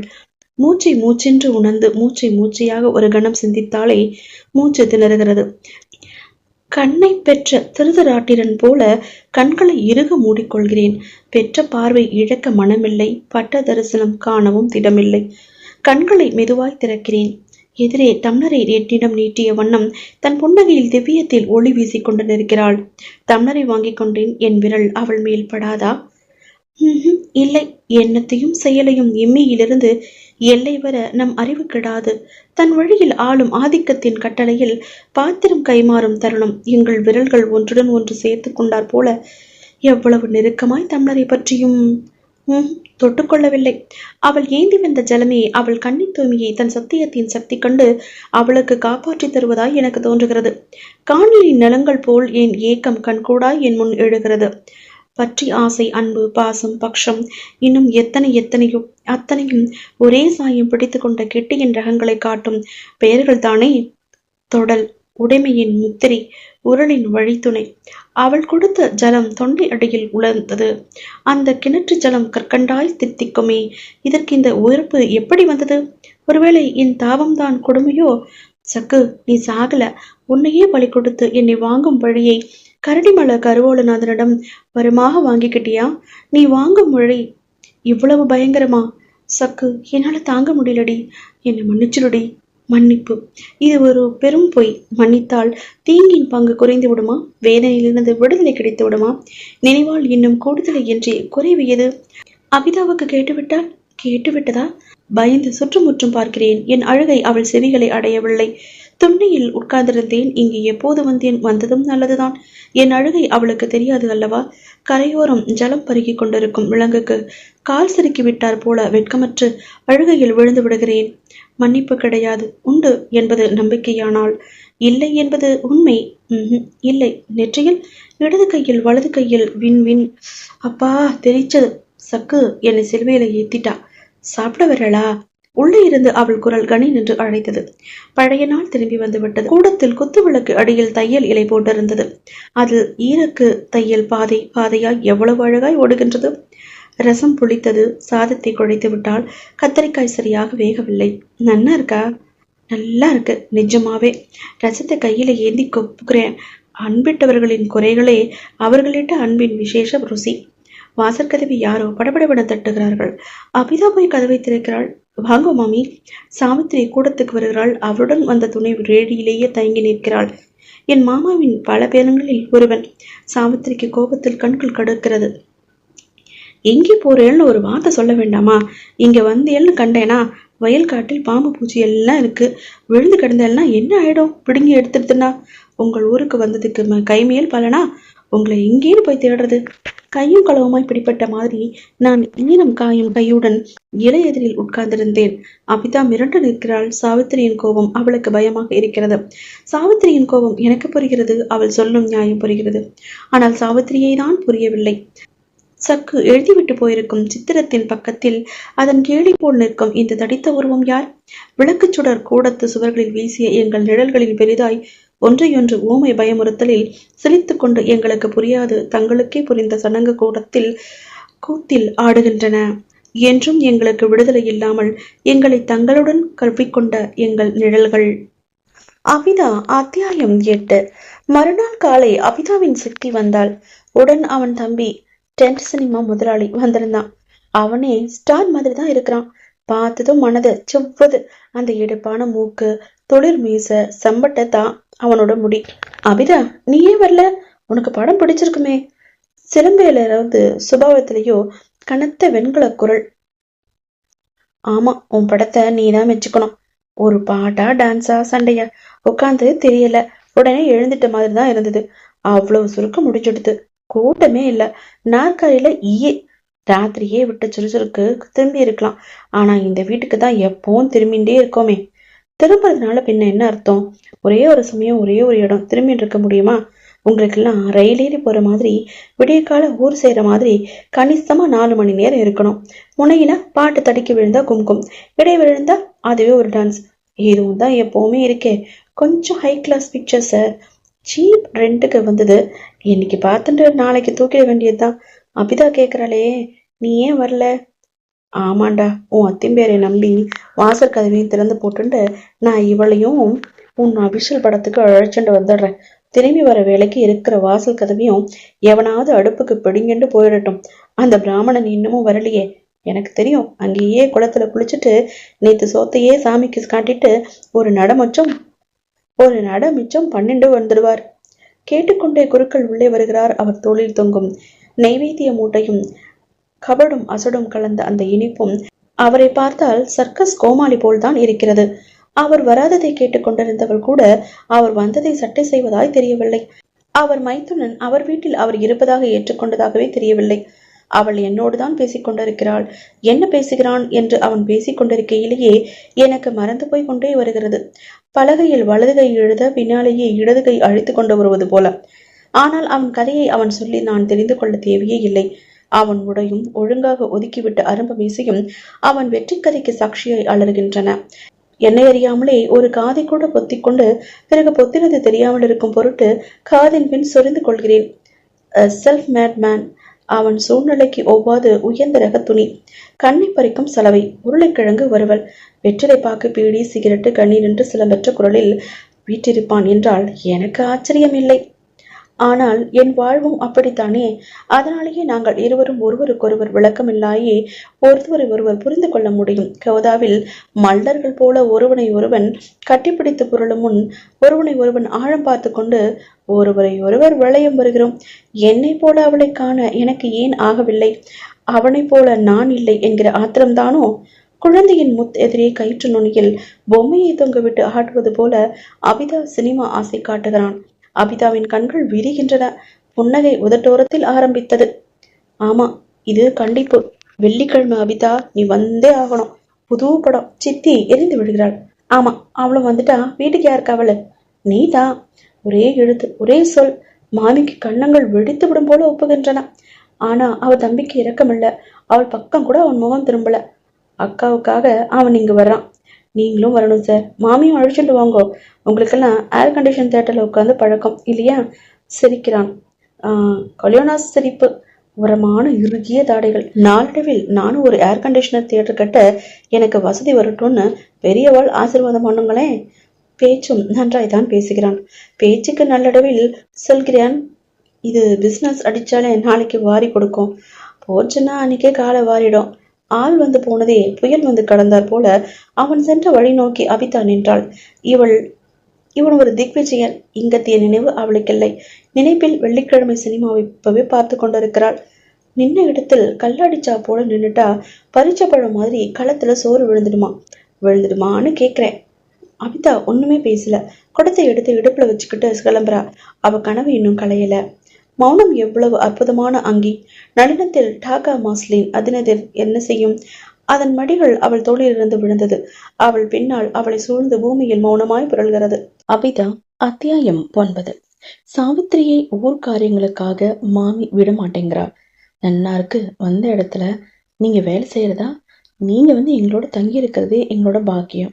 மாமி நன்றாக பேசுகிறாள். குரல் பெரிது, கூச்சமில்லை. நான் கூடத்தில் இருக்கிறேன். சமையலிலிருந்து அவள் கர்ச்சனை எட்டுகிறது. சில பேருக்கு அவர்கள் குரலை அவர்கள் விளம்பரம். நாங்கள் இலவசத்துக்கு தங்க மாட்டோம் என்று அவளுக்கு தெரியும். அந்த மகிழ்ச்சியை அவள் தெரிவிக்கும் முறை இப்படித்தான் போடும்.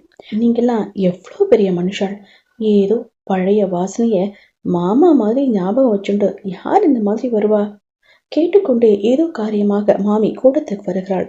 என்னை பார்த்ததும் அப்போதுதான் பார்த்தது போல அடக்கம் பண்ணிக்கொள்கிறாள். வாய் அமுதம் பொழிகின்றது. கண் கணக்கெடுக்கிறது. சுவர் மேல் சூரிய கிரகணம் சிரிக்கிறது. குருக்கள் நைவேத்திய மூட்டையை தோளில் மாட்டிக்கொண்டு கிளம்பிவிட்டார். அபிதா வீட்டுல இல்ல, நானும் வெளியே போறேன். கால் சென்ற இடம். குருக்கள் மாமி முகஸ்துதிக்கு சொன்னாலும் கடைந்த உண்மைதான் சொல்கிறாள். வாசனைகளில்தான் உயிர் வாழ்கிறோம். உண்மை, தெய்வம், விடுதலை அப்படிங்கிற பேரில் ஏதோ மாயா சத்தியத்தை தேடிக்கொண்டிருக்கிறோம். ஆனா நம்புறதும் வாழறதும் என்னவோ வாசனைகள், பிம்பங்கள், நினைவுகள், கனவுகள் எனும் சத்திய மாயையில்தான். இருப்பதை விட்டு பிறப்பதை பிடித்தாலும் இருப்பதை மறுப்பதில் என்ன அர்த்தம் இருக்கிறது? இந்த தர்க்க ரீதியில் அதோ வாழி நிற்கும் கரடி மலையும் ஒரு நிழல்தான். அன்று ஜன்னல் கண்ணாடியில் ஒழுகி வழிந்த மழை நீரை சகுந்தலையின் கண்ணில் தாரை தாரையாக கண்டு நம்பி வந்ததும் ஒரு பிம்பம்தான்.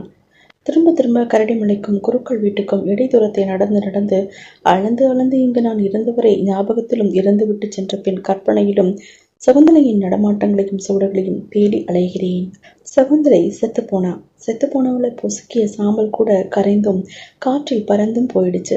இத்தனை வருஷங்களுக்கு அப்புறம் இந்த வந்த முட்டாளே இன்னும் எது தேடுற? அதை விட முட்டாளே, இந்த நிகழ்ச்சியின் என் பகுத்தறிவு என்னை கேட்டுக்கொண்டே இந்த கேள்வியும் உண்மையின் ஒரு முகமாக இருக்கலாம். ஆனால் சகுந்தலையை பற்றிய நினைவின் சரடு எதுவுமே தெரியாமல் அறமறுத்தது. அதன் புறம் சகுந்தலையின் சாலையும் தாண்டிதான் தொடர்ந்து சகுந்தலையை இன்னும் இங்கேயே தேடுகிறது. நினைவு வந்தது. இது நேற்று மாலை அபிதாவின் கூந்தலில் இருந்ததல்லவா?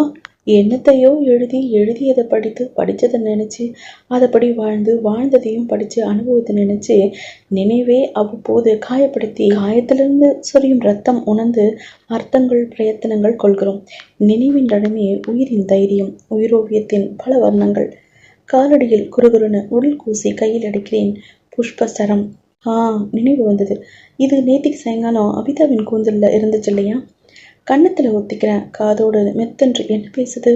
உன் குரல் எங்கிருந்து வந்தாலும் சரி, அது என் பாக்கியமே.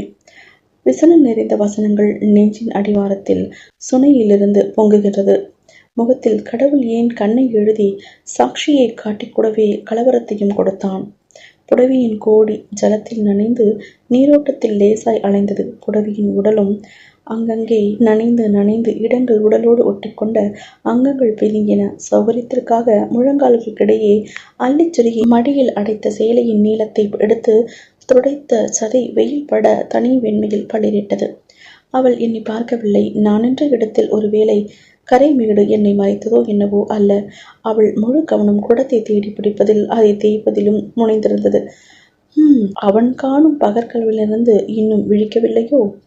கரைகள் இடையே வாய்க்கால் வளைந்து தன் தலையை தேடும் பாம்பு போல ஓடிற்று. விஷம், பொழுது, இடம், செயல் மூன்றாம் ஒன்றாய் விழுந்தது. ஒப்புவனுக்கு மட்டுமே எட்டும் அர்த்தம் கொள்கிறது. கண்கள் என்ன குறியினும் நான் இக்கரை, அவள் எதிர்கரை. கரைகள் சொல்லும் பொருள் இதுதானோ? பக்ஷி உற்சாகமாய் மரங்களில் ஆகாயத்தில் தலைக்கு மேல் கண்டபடி கண்படாமல் சத்துக்கின்றன. என்னை சூழ்ந்திருக்கும் அமைதியில் இவ்வமைதியே மௌன கற்பத்தின் தாது, சப்தங்கள், சலனத்தின் சதங்கைகள். கரையோரம் கத்தாழியையும் முட்களையும் இடைந்தழைத்த இடை போன்று அகன்று வயிற்றில் வாங்கிக் கொள்வது போல ஒரு மாந்தோப்பு. ராஜஸ்ய சலத்தில் இயற்கையின் சதியில் மாட்டிக்கொண்டிருக்கின்றன. ஒரு மரத்தின் பின் ஒரு ஆள் பதுங்குகிறான். ஏன்? வில்லி. அவன் இன்னும் என்னை பார்க்கல. மாங்காய் திருட போகிறானோ? ஆனா இப்போ மாங்காய் காயும் இல்லையே. அவன் கையில் ஒரு கவன் தொங்குகிறது. அப்போதான் சொல்ல ஆரம்பித்தது. ஓ, புரிந்தது. இவன் மாங்காய் அடிக்கல, ஏதோ பக்ஷி அடிக்க போறான். வசியமுற்றவனாய் கவனையே பார்த்து கொண்டிருந்தான். கவன் வேகம் எடுத்து விட்டது. மணிக்கட்டுக்கு மேல் கை ஆடவில்லை. கவன் ஒரு கணத்தில் சக்கரமாக மாறிவிட்டது. மரநறிய இத்தனை பறவைகளில் இவன் குறி எதுவோ?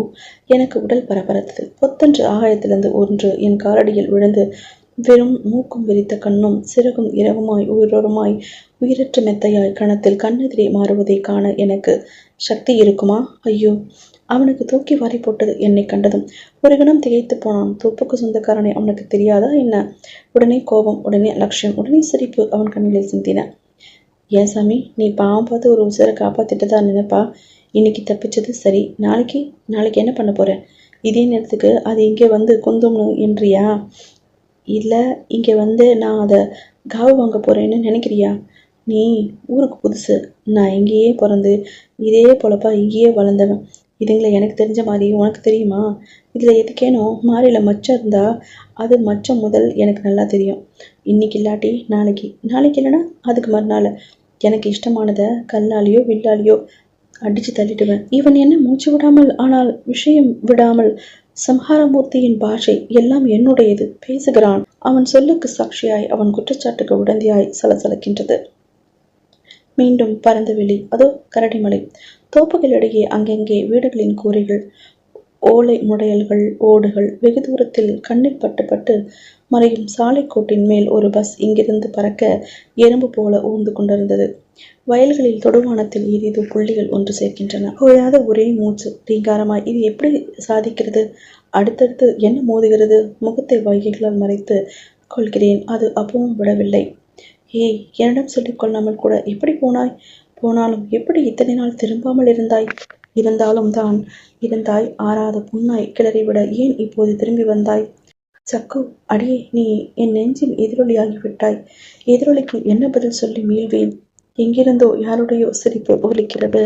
அபிதா அத்தியாயம் 10. வாழ்க்கையின் ஏடுகளை திரும்பி புரட்டுகையில் அத்தனையும் எப்படியோ குற்றப்பத்திரிகையாகவே படிக்கின்றன. அத்தனையும் தப்பு கணக்கு. ஆத்திரத்தில் ஸ்லேட்டை கீழே போட்டு உடைத்தால் அவ்வளவுதான். உள்ளதும் போச்சு நொல்லை கண்ணா. எங்கிருக்கிறேன்? சுருநாய் சுருண்டு படுத்துக் கொண்டார் போல ஒரு வளையத்தில் ஒரு கரைமீடு. இது கன்னிக்குளம் அல்லவா? என் யோசனை வழியில் ரொம்ப தூரம் வந்திருக்கிறேன். இந்த ஜலத்தின் தெளிவு பளிங்கு தோற்றது. கரையிலும் குளத்திலும் பூர சின்னதும் பெரிதுமாய் ஒரே கூழாங்கற்கள், அடுக்கடுக்காய் புதைந்து போன கற்களின் திட்டுகள் அடியில் எங்கோ ரகசிய ஊற்றிலிருந்து ஜலம் கசைகின்றது. கல்வடித்த கண்ணீர். இங்கு அள்ளியும் பூத்ததில்லை, ஆம்போலும் தலை நீட்டியதில்லை. உச்சி வெயிலில் குளத்தில் அடிவயிறு பளிரென்று தெரியும். வெயிலின் வெம்மை தோல் மேல் ஏறுகிறது. குனிந்த காலடியில் ஒரு வெள்ளை கூழாங்கல்லை பொறுக்குகிறேன். பூஜையில் வைக்கலாம் அவ்வளவு உருண்டை மழமழ ஒன்றை போல குட்டி கருவேல நாதர்கள். பார்வைக்கு இது என் கையில் அடங்குகிறது. ஆனால் வயதில் என்னை போல எத்தனையோ பேரை இது விழுங்கி இருக்கும். என்ன முணுமுணுக்கிற? வயசாச்சா? அதென்ன வயது? 1 2 3 என்று உதயத்திலிருந்து அஸ்தமனம் வரை உங்கள் அழுக்கை உருட்டி நீங்கள் மணியாய் ஜபிக்கும் அழுக்கு உருண்டைதான். ஜலத்தை கையில் அள்ளுகிறேன். எல்லாம் விரலடுக்கில் விழுந்து போடுகிறது. உள்ளங்கையில் மட்டும் ஆசமன அளவிற்கு ஒரு மணி உருண்டு வெயிலில் சுடர்விடுகிறது. அபிதா, உன் உள்ளங்கையில் 4 மணி. புலிக்கோடுகள் போல மின்னல். கண்ட சதையை தொடைகளை விழாவில் நெற்றிக்குள் தேளாய் கொட்ட ஆரம்பித்து விட்டது. நேரமாகிவிட்டது. இவ்வளவு தூரம் வந்ததற்கு இங்கு குளித்து விட்டு போகலாம். வீட்டுக்கு போனால் அந்த வேலையும் நேரமும் மிச்சமாகும். ஆனால் ஜலத்தின் அமைதியை கலைக்க மனம் வரவில்லை. காற்றில் அதன் விளிம்பில் அதிரும் லேசான விறுவிறுப்பு கூட ஏதோ துக்கத்தில் மூச்சு போல்தான் தோன்றிற்று. கலைக்க மனமில்லை. தூங்குவதை தட்டி எழுப்ப தைரியமில்லை. திரும்புகிறேன். அபிதா அத்தியாயம் 11. இத பார்த்தடா, அபிதாவுக்கு எது கட்டினாலும் ஏர்வையா இருக்கு. புடவை சாயம் சோகையா போயிட்டாலும் அவ உடம்புல அது மெருகு காட்டுது. எனக்கு இதுதான் புரியல. சிவப்பா இருந்தா மட்டும் போதாது. சிவப்பா இருந்தாலும் சில கலர்கள் தான் பொருந்தும். ஆனால் இந்த குறுக்காலத்து பெண்ணின் நிறவாக தனி எந்த புடவைக்கும் இழைஞ்சு கொடுக்குது. எனக்கு இதுதான் புரியல. இவ மாதிரியா இருக்கிறவ எல்லாம் ஏன் இந்த மாதிரி இடத்துல பிறக்கிறா?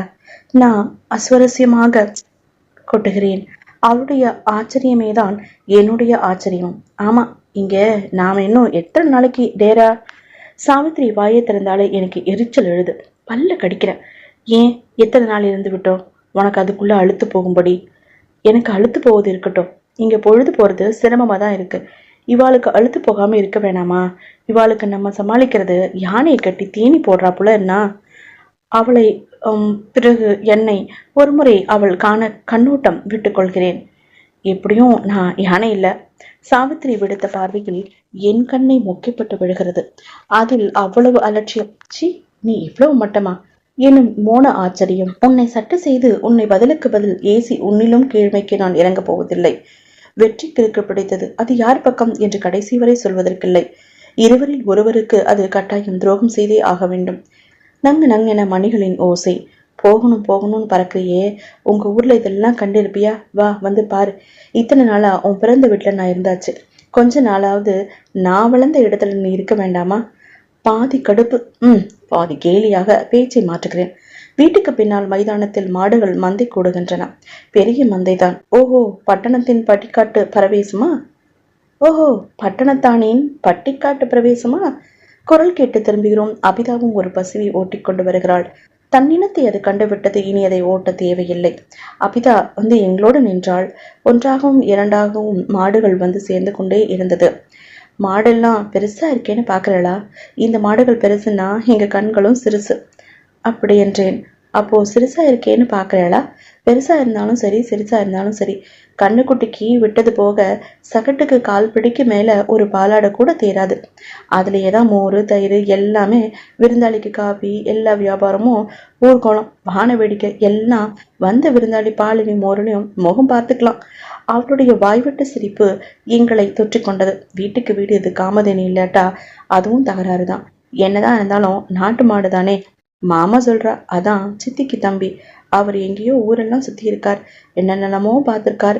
இஷ்டப்பட்டா இங்க ராத்திரி என்னைக்காவது தங்கினா கதை கதையா சொல்வாரு. அபிதா, ஒரு மாட்டு பாலே உங்க ஊருக்கு சப்ளை பண்ணி மிச்சத்தை பயிருக்கு பாய்ச்சலாம். நிஜமா மாமா? உயிர் தன் முழு ஆச்சரியத்தில் விரிந்த கண்கள். கொடுக்கும் அறிபோன்ற நீண்ட நுனி வளைந்த என் நெஞ்சை அறுக்கும் ரம்பை மயிர்கள். அபிதா, உன் சித்தியின் தம்பி சொன்னது மெய்தான். ஆனா அவன் ஏன் சொன்னா? அவனை நான் முந்திக்கொள்ள முடியலையே எனும் ஆத்திரத்தையும் எனக்கு நீ ஏற்படுத்தி விட்டாய். இந்த ஏக்கம் போதாதென்று அதை நீ இன்னும் அறியவில்லை எனும் வேதனை என்னை வாட்டுகிறது. மந்தை நகர ஆரம்பித்தது. மாட்டுக்கார பையன் ஓட்டி நகரவில்லை. தான் நிறைந்ததை உணர அது அவனை நம்பிக்கை இல்லை. இன்றைக்கு இதுக்கு மேல் மாடுகள் வருவதற்கு இல்லை. இதுவே உலகம்தான். எத்தனையோ தாய்கள் தந்தைகள், எத்தனையோ கன்றுகள் தாயின் கன்று தானும் தாயாகி தன் கன்றை வீட்டு தொழுவத்தில் விட்டுவிட்டு இங்கு வந்து கலந்து மாலை வந்ததும் கன்று நினைப்பு வந்து தன் இடம் தேடி ஓடுகிறது. கன்றின் தாயாய் விட்ட தாயின் மாமா. அபிதா அலறினாள். ஒரு கணம் தப்பியிருந்தால் என்ன அது? கீழே தள்ளு. நான் மந்தையின் குழம்புகள் அடியில் மிதிப்பட்டு துவளையாய் இருப்பேன். அது என்னை உராய்ந்து சென்ற வேகத்தில் என் நெற்றிய பொட்டில் புருவம் மத்தியில் பின் மண்டையோட்டுகள் மின்னல்கள் பறந்த போதுதான் அப்போது அறிவேன். மின்னல்களின் பொரிசல்கள் எல்லாமே ஒளிதுடிப்புகள், கோபம் சிந்தும் செவ்வழிகள். எங்கள் கண்கள் சந்தித்தன. சட்டென அபிதா முகத்தை திருப்பிக் கொண்டாள். அவள் கன்னங்களின் பிழம்பில் என் அந்த கரணத்தில் நான் எரிந்து போனேன். பிறகு எங்களால் ஒருவரையொருவர் சரியாக முகம் கொடுத்து பார்க்க முடியவில்லை. இடையே காற்றில் எழுதிய சன்னக்கோட்டில் காளையின் உருவம் எழுந்தது. அவள் லஜ்ஜையில் அவள் தகத்தக்கிறாள். சாவித்ரி என் வேதனை அறிவாளா? இன்று என்னவோ அவள் குருக்கள் வீட்டு பெண்டரிடம் அலாதியாக ஒட்டிக்கொள்கிறாள். தன் பெட்டியை திறந்து சாமான்களை எல்லாம் வெளியே போடுறதும், அபிதாவின் காதில் கம்மல் ஒத்தி பார்க்கறதும், மாறி மாறி பண்டங்களை பத்தி அவரவரை பேசுறதும் எல்லாமே நல்லா இருந்தது. நான் திண்ணியின் உட்கார்ந்த மடியில் ஏதோ புத்தகத்தில் நினைவு ஊன்ற முயல்கிறேன். ஆனால் ஏடுகள் தான் புரள்கின்றன. இங்கிருந்து பார்க்கையில் கொல்லைப்புறத்தில் அத்தையும் தாண்டி மரங்களில் கிளைகளின் இலையில் சந்தி காணல் நடுங்குகிறது.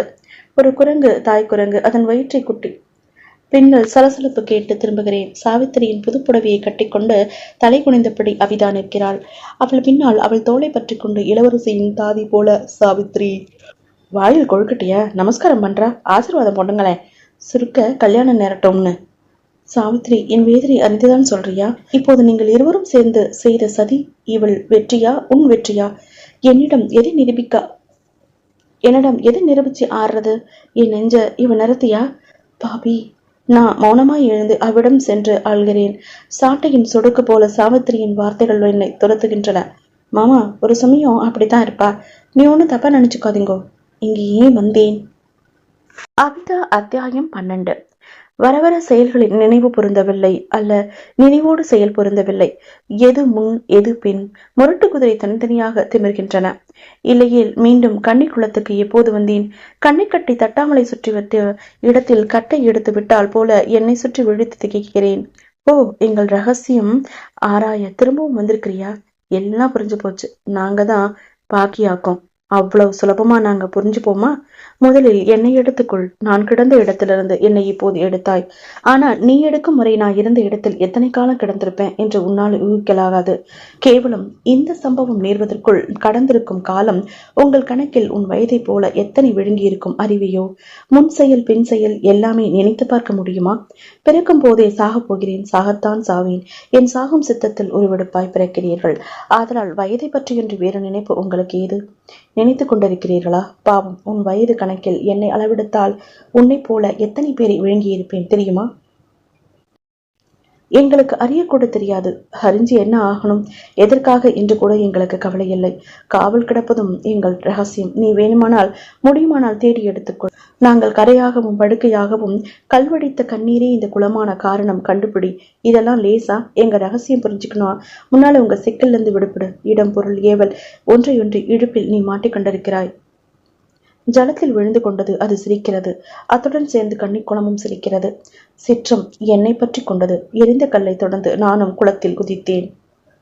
தண்ணீர் மும்முறை என் மேல் களைந்து மூடுகிறது. முழுகுகிறேன். முழுகிக்கொண்டே இருக்கிறேன். இன்னும் அடி தட்டவில்லை. இந்த வெயில் இவ்வளவு ஆழமா? அம்மா, என்ன எத்தனை வருடங்கள் இது போல ஆற அமிழ குளித்து இங்கு விட்டு போன மறுபடியும் இப்பத்தான் வருடங்களின் சுமை. இந்த வேளையில் உன்னிடம் தான் புகுந்தேன். நானும் உன்னிடமே வந்து விட்டேன். அம்மா, போதுமடா ஜன்மம். அம்மா, உன் ஜலரூபத்தில் உனக்கு முகமில்லை, தலை இல்லை, எதுவுமே இல்லை. கற்பம் மீண்ட சொர்க்கம் இருளோடு இருளாய் நான் என்னை தனிப்படுவதுதான் வேதனையாய் இருக்கிறது. ஆனால் இத்தனையும் மூச்சின் தம் இருக்கும் வரை கொழுமையில் ஆழ்ந்து கொண்டே போகையில் காணும் கனவுதான். பிராணனின் விம்மலில் மார்வெடிக்கையில் தொண்டை தலையை உதறி விழிகளை அடைத்த ஜலத்தை உதறி சுற்றுமுற்றும் பார்க்கிறேன். இது ஒரு புது விழிப்பு. கரையில் கைகளை பிசைந்து கொண்டு அபிதா நிற்கிறாள். அபிதா, நீங்க எங்க வந்த? என் பின்னாலேயே வந்தியா? அவள் பேசவில்லை. வாயெடுத்து போய் உதடுகள் தவித்தன. அவள் விழிகள் என்னை விழுங்கின. நான் முழுகி போயிட்டேன்னு பாத்தியா? அவள் முகத்தில் திகில் கலைந்தது. அட அசடே, பயந்துட்டியா? நீயும் வாயேன். உனக்கு நீச்சல் தெரியுமா? தெரியாட்டா நான் பாத்துக்கிறேன், கவலைப்படாத. இங்க இந்த வேலைக்கு யாரும் வரமாட்டாங்க. நீயும் நானும் தான். தைரியமா இறங்கு. இடுப்பு முடிச்சல் கையுடன் தயங்கினாள். புடவை நனைஞ்சு போயின்னு பயமா? கரையிலேயே சுருட்டி வையேன். வைக்கமா? நான் வேணும்னா இதோ முழுகிடுறேன். நீ கழுத்து வரை இறங்கினதுக்கு அப்புறம் ஒன்னாதான் இருவரும். ஓகேவா? இதோ 1 2 3. முழுகி எழுந்து கண் திறந்ததும் வாசலில் கயிற்றுக்கட்டிலில் நான் கிடக்க கண்டேன். வானில் கூடை கூடையாக வாரி கொட்டிக்கின்றது. கிடந்த நட்சத்திரங்கள் கண் சிமிட்டு என்னை ஏளனம் செய்து கொண்டிருந்தது. வாசற்கதவு இறுக அடைத்திருந்தது. உள்ளே சாவித்திரிக்கும் அவள் சித்திக்கும் நடுவே படுத்த வண்ணம் அவள் பத்திரமாக இருக்கிறாள். எங்கே நாய் குலைத்தது. நள்ளிரவில் என்னென்று எழுந்த பெருங்கேவலில் நானே பயந்து போனேன். அடிவயிற்றில் கிளம்பிய மூச்சு அப்படியே உச்சி மண்டை வரை சுழித்து கொண்டு போகிறது. பிறகுதான் அழுகை வந்தது. இரக்கமற்ற நட்சத்திரங்கள், அமைதி, அழுகை. அபிதா அத்தியாயம் 13. மாமி, மாமாவை எண்ணெய் தேய்ச்சிக்க சொல்லுங்கோ. வந்த அன்னைக்கு நான் சொல்லியிருக்கணும். ஆனா அப்போ எண்ணெய் சிட்டி காலி, கப்பு சிப்புன்னு இருந்துட்டேன். என்ன சொல்றேன்? பழக்கம் இல்லையா? நான் சொன்னேன் போங்கோ. இந்த கந்தக பூமியில எண்ணெய் முறை தப்பி போச்சுன்னா நடந்துட்டே இருக்கிறதில்ல, சொக்கப்பானையா எரிஞ்சு போயிடும். அவரையே மாமா தலையில ஒரு கை வைக்க சொல்றேன். மிளகாய் பழம், இஞ்சி எல்லாமே காய்ச்சி வச்சிருக்கேன். உடம்புக்கு ஒன்றும் பண்ணாது. இஞ்சியை கடிச்சு தின்ன சொல்லுங்கோ. கரகரன்னு பிஸ்கோத்து திறந்து படும். அத்தனையும் சத்தி எங்கேயோ போயிட்டார். எங்க ஆத்து பிராமணன் சமயத்தில் காணாமல் போறதில வரப்பிரசாதி. கடைசி வார்த்தைகள் திடீரென கர்ஜனையில் உயர்ந்தன. ஆனால் குருக்கள் எங்கேயும் போய்விடவில்லை. கையில் எண்ணெய் கிண்ணியுடன் திடீரென சுவர் மூலையிலிருந்து முளைக்கிறார். என் தோளை மெதுவை அமர்த்தி மனை மேல எண்ணெய் அமர்த்தி தலையில எண்ணெயும் வைத்தாகிவிட்டது. எல்லாம் அரை நிமிஷம். உடனே பரபர தேப்பில் மண்டைக்கு தலை வயிற்றுள் போயிட்டது. மண்டையில் மத்து கடைந்தது. கரடி மலையை விட்ட பின் எண்ணெய் மறுபடியும் இப்போதான். கரடியா முன்னை இப்படியும் திருப்ப முடியுமா? எண்ணெய் ஸ்நானம் இங்கே பக்கத்து விருந்தோம்பலின் இன்றியமையாத சடங்கு. இத்தனை வருடங்களுக்கு பிறகு இப்போது தேய்த்துக் கொள்வதால் எனக்கு எதுவானாலும் இதை தப்ப முடியாது. அதிதி வாசற்படி ஏறி திண்ணையில் உட்கார்ந்ததும் வீட்டுக்காரி ஏந்தி வந்த டம்ளர் தண்ணீரை உப்போ தித்திப்போ தேவையோ பிறகு தன்கால் அலம்பவே உள்ளே அனுமதி. பிறகு நாகரிகத்தின் அறிகுறி காப்பி என்ற பெயரில் காவி தண்ணீரின் குமட்டல் அடங்கவே இல்லை. வாடாப்பா, என்ன தேய்ச்சிக்கோ. ஐயோ, என்ன நடக்குது? கண்ணில் ஒரு கரண்டி எண்ணெய் விழிகளை திடீரென வைத்த திருப்பில் உடல் நெளிகிறது. சபாப்பா, தொண்டையில் எச்சில் கொழுக்கொழுத்து கிடைக்கிறது. வெளியில் நாள் கழிச்சு தேய்ச்சுண்டாலே இப்படிதான். கண்ணிலிருந்து 2 சொட்டு சலம் வழண்டால் சரியா போயிடும். மாமாவை கையை பிடிச்சு அழிச்சுட்டு போங்க. பேசிக்கொண்டே குரல் தூரத்தில் ஓய்ந்தது. என்னை ஒரு கை பிடிச்சு மடுவாத்தான் என்னோள் சினம் உண்டது. என்னை பிடித்த கையை வெடுக்கென உதறினேன். உதறின கை என்னை திரும்பவும் பிடிக்க முன்வரவில்லை. ஐயோ, விழி வயண்டு விடும் போல வதைக்கிறதே. கண்ணை கசக்கிய வண்ணம் நடுக்கோடத்து நடுக்காட்டில் நடுக்கிறேன். என் பக்கத்தில் ஒரு சிரிப்பு. விழித்து பார்க்கிறேன். நல்ல கண்களை நெற்றிக் கண்களாகி விட்டன. என் அவஸ்தை சாவித்திரிக்கு நகைப்பு. சிந்திய கௌரவத்தை திரட்டி நிமிர்ந்த முதுகில் சுமந்து கொண்டு கொல்லைப்புறம் செல்கிறேன். ஐயோ, அபிதா அலறினாள். ஒரு கை என்னை பிடித்துக் கொண்டது. உதறினேன். ஆனால் இந்த சமயம் குருக்கள் என்னை விடுவதே இல்லை. என் கூற்றம் கோபம் அவருக்கு சட்டை இல்லை. என்னை அழுத்தி பிடித்துக் கொண்டு முதுகில் சீயாக்காய் குழவை பேசித்தார். சுட்டிய விரல் நுனியில் ஈர்ப்பில் புருவ நடுவே தோல்வும் வேதனை போல உடல் பூரா காலிலிருந்து தலைநோக்கி ஒரு காந்தம் ஊடுருவி கொண்டது. எண்ணெய் சூழ்ந்து கக்கும் வெந்நீரின் ஆவியிலிருந்து என்பது துல்லியத்தின் புறப்படுகிறேன். வெந்நீரின் ஆவி கலக்கையில் புலனுக்கு பிதுங்குவது பனிங்கள் அடித்தார் போன்ற நெருக்கமாய் நின்று நீர் பாதங்கள். உடல் புறா நிறைந்த சிலம்பொலி. உலகத்தின் ஆதிமகளின் சிரிப்பா? அபிதா, இப்போது என் பார்வையில் உலகத்தின் ஆதிமகளாயின. நீ நேரிட்டு வைத்த கிரானஸ்தானத்தில் நான் ஆதிமகன். இந்த உதயம் தானாகவே வந்து தோளை தொடுகையில் அதன் மோனச் செய்தியை அறிந்தோ அறியாமலோ வாங்கிக் கொள்ள அந்த மோதலின் வேதனையில் பாத்திரம் காத்திருக்கும் பக்குவத்திற்கேற்ப ஒன்று. என் பிறவியே என் பாக்கியம். பிறவிக்கு பிறவி பாக்கியத்தின் பெருக்கு. என் மறுமலர்ச்சியில் நான் அறிந்த பெண் பிறவியின் ஒவ்வொரு தருணமும் உயிரின் கவிதாமணியாக கண்டு கோத்த மாலையை ஆதிமகளின் பாதத்தில் காணிக்கையாக சேர்ப்பேனோ?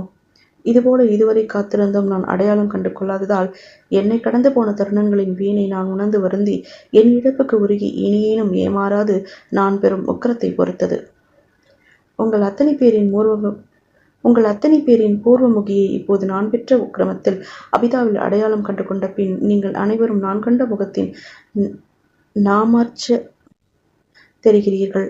இந்த சமயம் அபிதா, நீ கூட எனக்கு அவசியம்தானோ? ஆனா இது என் விசுவரூபத்தின் வியப்பு. இப்போது நீயும் எனக்கு ஐக்கியமாதலால் உன்னை என்னிலிருந்து தனியாய் பிரித்து பார்க்க இந்த வேளையில் வழியில்லை. சாவித்திரி என்னை கவனிக்கிறாளா? அவள் பார்வையில் கூர்மை. என் மனப்பிரமைதானோ? நான் வருகையில் அவள் கண்கள் மெய்யாகவே என்னை தொடர்கின்றது. துருதுருப்பு ஒரு நிமிஷம் சும்மா இருக்க விடவில்லை. சாவித்திரி தூணோரம் உட்கார்ந்து மல்லி தொடுத்து கொண்டிருக்கிறாள். குருக்கள் எப்பவோ பூஜைக்கு கிளம்பி போயாச்சு. மாமி கையில் சொம்புடன் பால்காரியை தேடி போயிருக்கிறாள். அபிதா எங்கே? என் கண்கள் வேட்டையாடுகின்றது. தற்செயலாய் பார்வை கூடத்து சுவரில் பதித்த கை கண்ணாடியில் படுகிறது. அதில் நான் பார்த்த முகம் என்னை பார்த்ததும் திடுக்கிறது. மை காட், கொடி வரியில் இந்த ஆள் யாரு? ரத்த நாளங்கள் வெடித்துவிடும் போல முகச்சிவப்பு. கண்ணாடியை ஒட்டிய மாடப்பிரை உன்புறம் சீமன் நாய் புகைக்காரை அடையாய் ஆப்பி கிடக்கிறது. கண்ணாடியில் சாவித்திரி என்னை கவனிப்பது கண்டேன். நாள் கணக்கில் ஏதேதோ கரையும் அழுக்கும் ஏறிய கண்ணாடியில் அவள் விழிகளின் வினா மட்டும் பளிச்சென தெரிகிறது. அபிதா எங்கே? கிணற்று ஜலமெடுக்க போயிருப்பாளோ? விடுவிடுவென மலை நோக்கி நடக்கிறேன். மழை நடந்த மேகங்கள் மழை கொட்டுமோ கொட்டாதோ? சாவித்திரி, என் ரகசியம் உனக்கு வெளிச்சமாகிவிட்டதா? நீ கெட்டிக்காரி. தவிர உன் பெண்ணிடம் எத்தனை நாள் மறைத்து வைத்திருக்க முடியும்? நானாக சொல்ல நேர்ந்ததை விட நீயாகவே உன் யூகத்தில் அறிவதே, அவள் அறிந்ததே மேல். ஓரளவு இந்த நிலைக்கு நீதான் பொறுப்பாவேன். என்றுமே நான் களங்கமற்றவன் அல்ல. கரடி மலை நினைப்பு வந்துவிட்டதும் கூடவே கபடும் வந்துவிட்டது. நான் நன்றியற்றவன், ஒப்புக்கொள்கிறேன். எனக்கு காட்டு. உயிர் உண்டான நாளிலிருந்து எல்லா கேள்விகளுக்கும் ஒரே பதில். சுயத்தை தாண்டி கேள்வியும் இல்லை, பதிலும் இல்லை. இதை நான் சொல்வதே ஒரு சமாதானம்தான். இதென்ன சட்டென்று கன்னத்தில் மட்டும் ஈரக்காற்று? சாவித்திரி, நீ தூ, அவள் உனக்கு பெண்ணாயிருக்க வயசாச்சே. இதென்ன அக்கிரமம், அடுக்குமா என்கிறாயா? சாவித்திரி, இதை விட்ட இடத்திலிருந்து தொட்டு தொடர்ந்து வரும் விதியின் பழிவாங்கல். இது உனக்கு புரியாது. எனக்கே புரியலையே. இது சகுந்தலையின் கோபம். சகுந்தலை செத்துப்போன பெண். அவள் கோபமாக மாறி என்னை ஆட்டுவிக்கும் ஆட்டத்தில். சாவித்திரி, என்னை மன்னிச்சிடு. மன்னிக்க முடியாது, மறந்துடு. மலையடி வாரத்தில் கிணற்றடியில் சகுந்தலையை இல்ல, அபிதாவை காணோம். இப்பவே எனக்கு குழம்புகிறது. மலையடி வாரத்தில் கையை பிசைந்து கொண்டு நிற்கிறேன். மலை மேல் இடி குமருகிறது. இதுதான் உன் பதிலா? அபிதா அத்தியாயம் 14. அபிதா இப்போ தயாராயாச்சு.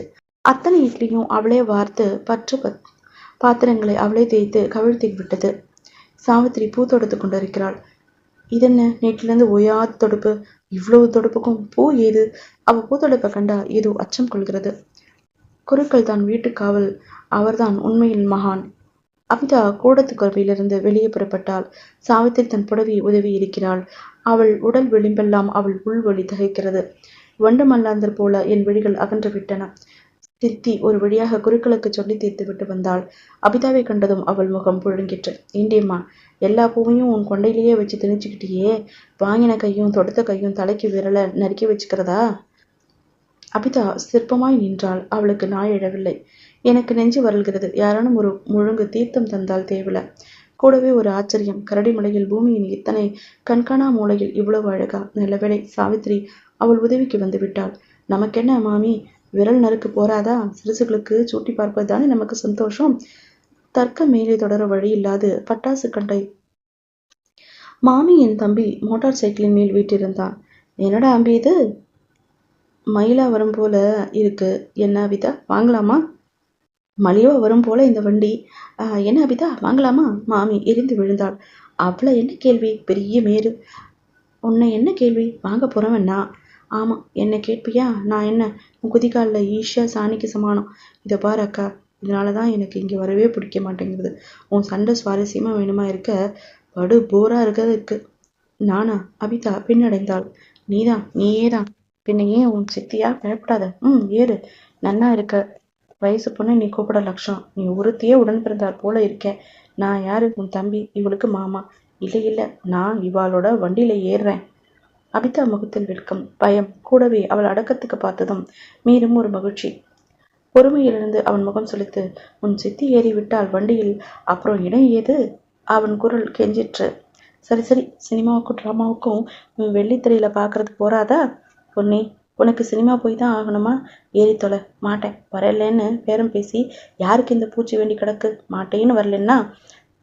அக்கா, நீ அபிதாவை எங்கே தங்க வச்சிடுவியோன்னு தான் நான் வந்திருக்கேன். சிரிப்பு சத்தம் கேட்டு திரும்பினோம். இல்ல, அபிதா ஒன்றும் பேசவில்லை. பில்லினில் ஏறி உட்கார்ந்து கொண்டாள். தழையை அப்புறம் நான் பூரா மெல்லலாம், வண்டி பார்த்துண்டு வாங்கோ என்று மாமி அதட்டிவிட்டு திடீரென்று புருஷாலோடு பேசும் கூச்சத்தில் உடம்பையும் குரலையும் திடீரென்று குறுக்கி கொண்டு சகிக்கல முகத்தை திருப்பி கொண்டேன். மாமா, ரெடியாகலையா? நான் வரல. நீ எப்படி சொன்னேன்? எனக்கே தெரியல. சாவித்திரி என்னை நேர்முகமா பார்த்தா. இல்ல, எனக்கு அலுப்பா இருக்கு. என்னுள் புகுந்து கொண்ட அழும்பு சாவித்திரிக்கு தெரிந்து விட்டது. வண்டி தட்டு தடுமாறி தள்ளாடி கண்ணுக்கு மறைந்த பின் எந்நேரமும் திண்ணையிலேயே உட்கார்ந்திருந்தேனா தெரியாது. ஏற்கனவே இதை பற்றி டாக்டரிடம் கேட்டதற்கு, உங்களுக்கு ஹார்ட் அட்டாக், நீங்கள் நினைத்து கொண்டிருப்பதை விட பன்மடங்கு அதிக வலி. அதே அப்பா, வலி ஏறிக்கொண்டே போகும் வேகத்தில் உச்சத்தில் வலிக்கிறது. இது சகுந்தலையின் கோபம். பிறகு அங்கு உட்கார்ந்திருக்க முடியவில்லை. கதவு திறந்தது. திறந்தபடி நான் நடந்தேன். மார்பில் கொக்கி மாட்டி கரடிமலை என்னை திருடம் இழுக்கிறது. சகுந்தலை இப்படித்தான் அன்று எழுந்திருக்குமோ? ஆனால் என் கண்கள் இவனை பார்ப்பதற்கில்லை. அவன் பின்னால் கூந்தலும் ஆடையும் குலைந்து காற்றில் மேலாக்கு சிறகாட முகத்தில் வேகவெறி கூத்தாடி கொண்டு அடுத்த கணம் என்ன நேர்ந்ததென்று தெரியவில்லை. நினைவில் செதுக்களில் அவயம். மலையடிவாரத்தில் நந்தியா நாயா தெரியாமல் குறைச்சி செதுக்கில் விட்டு நின்ற கல்லின் மொத்த காரத்தில் சைக்கிள் பெரும் சத்தத்துடன் மோதிற்று. இல்லை, என் கண்கள் அபிதாவை பார்க்கத்தான். அர்ச்சனையில் தன்மேல் பொழுதியை தட்டிக்கொண்டு அம்பி என் பக்கத்துல வந்து நின்றான். அவனுக்கு ஒரு சிராய்ப்பு கூட இல்லை.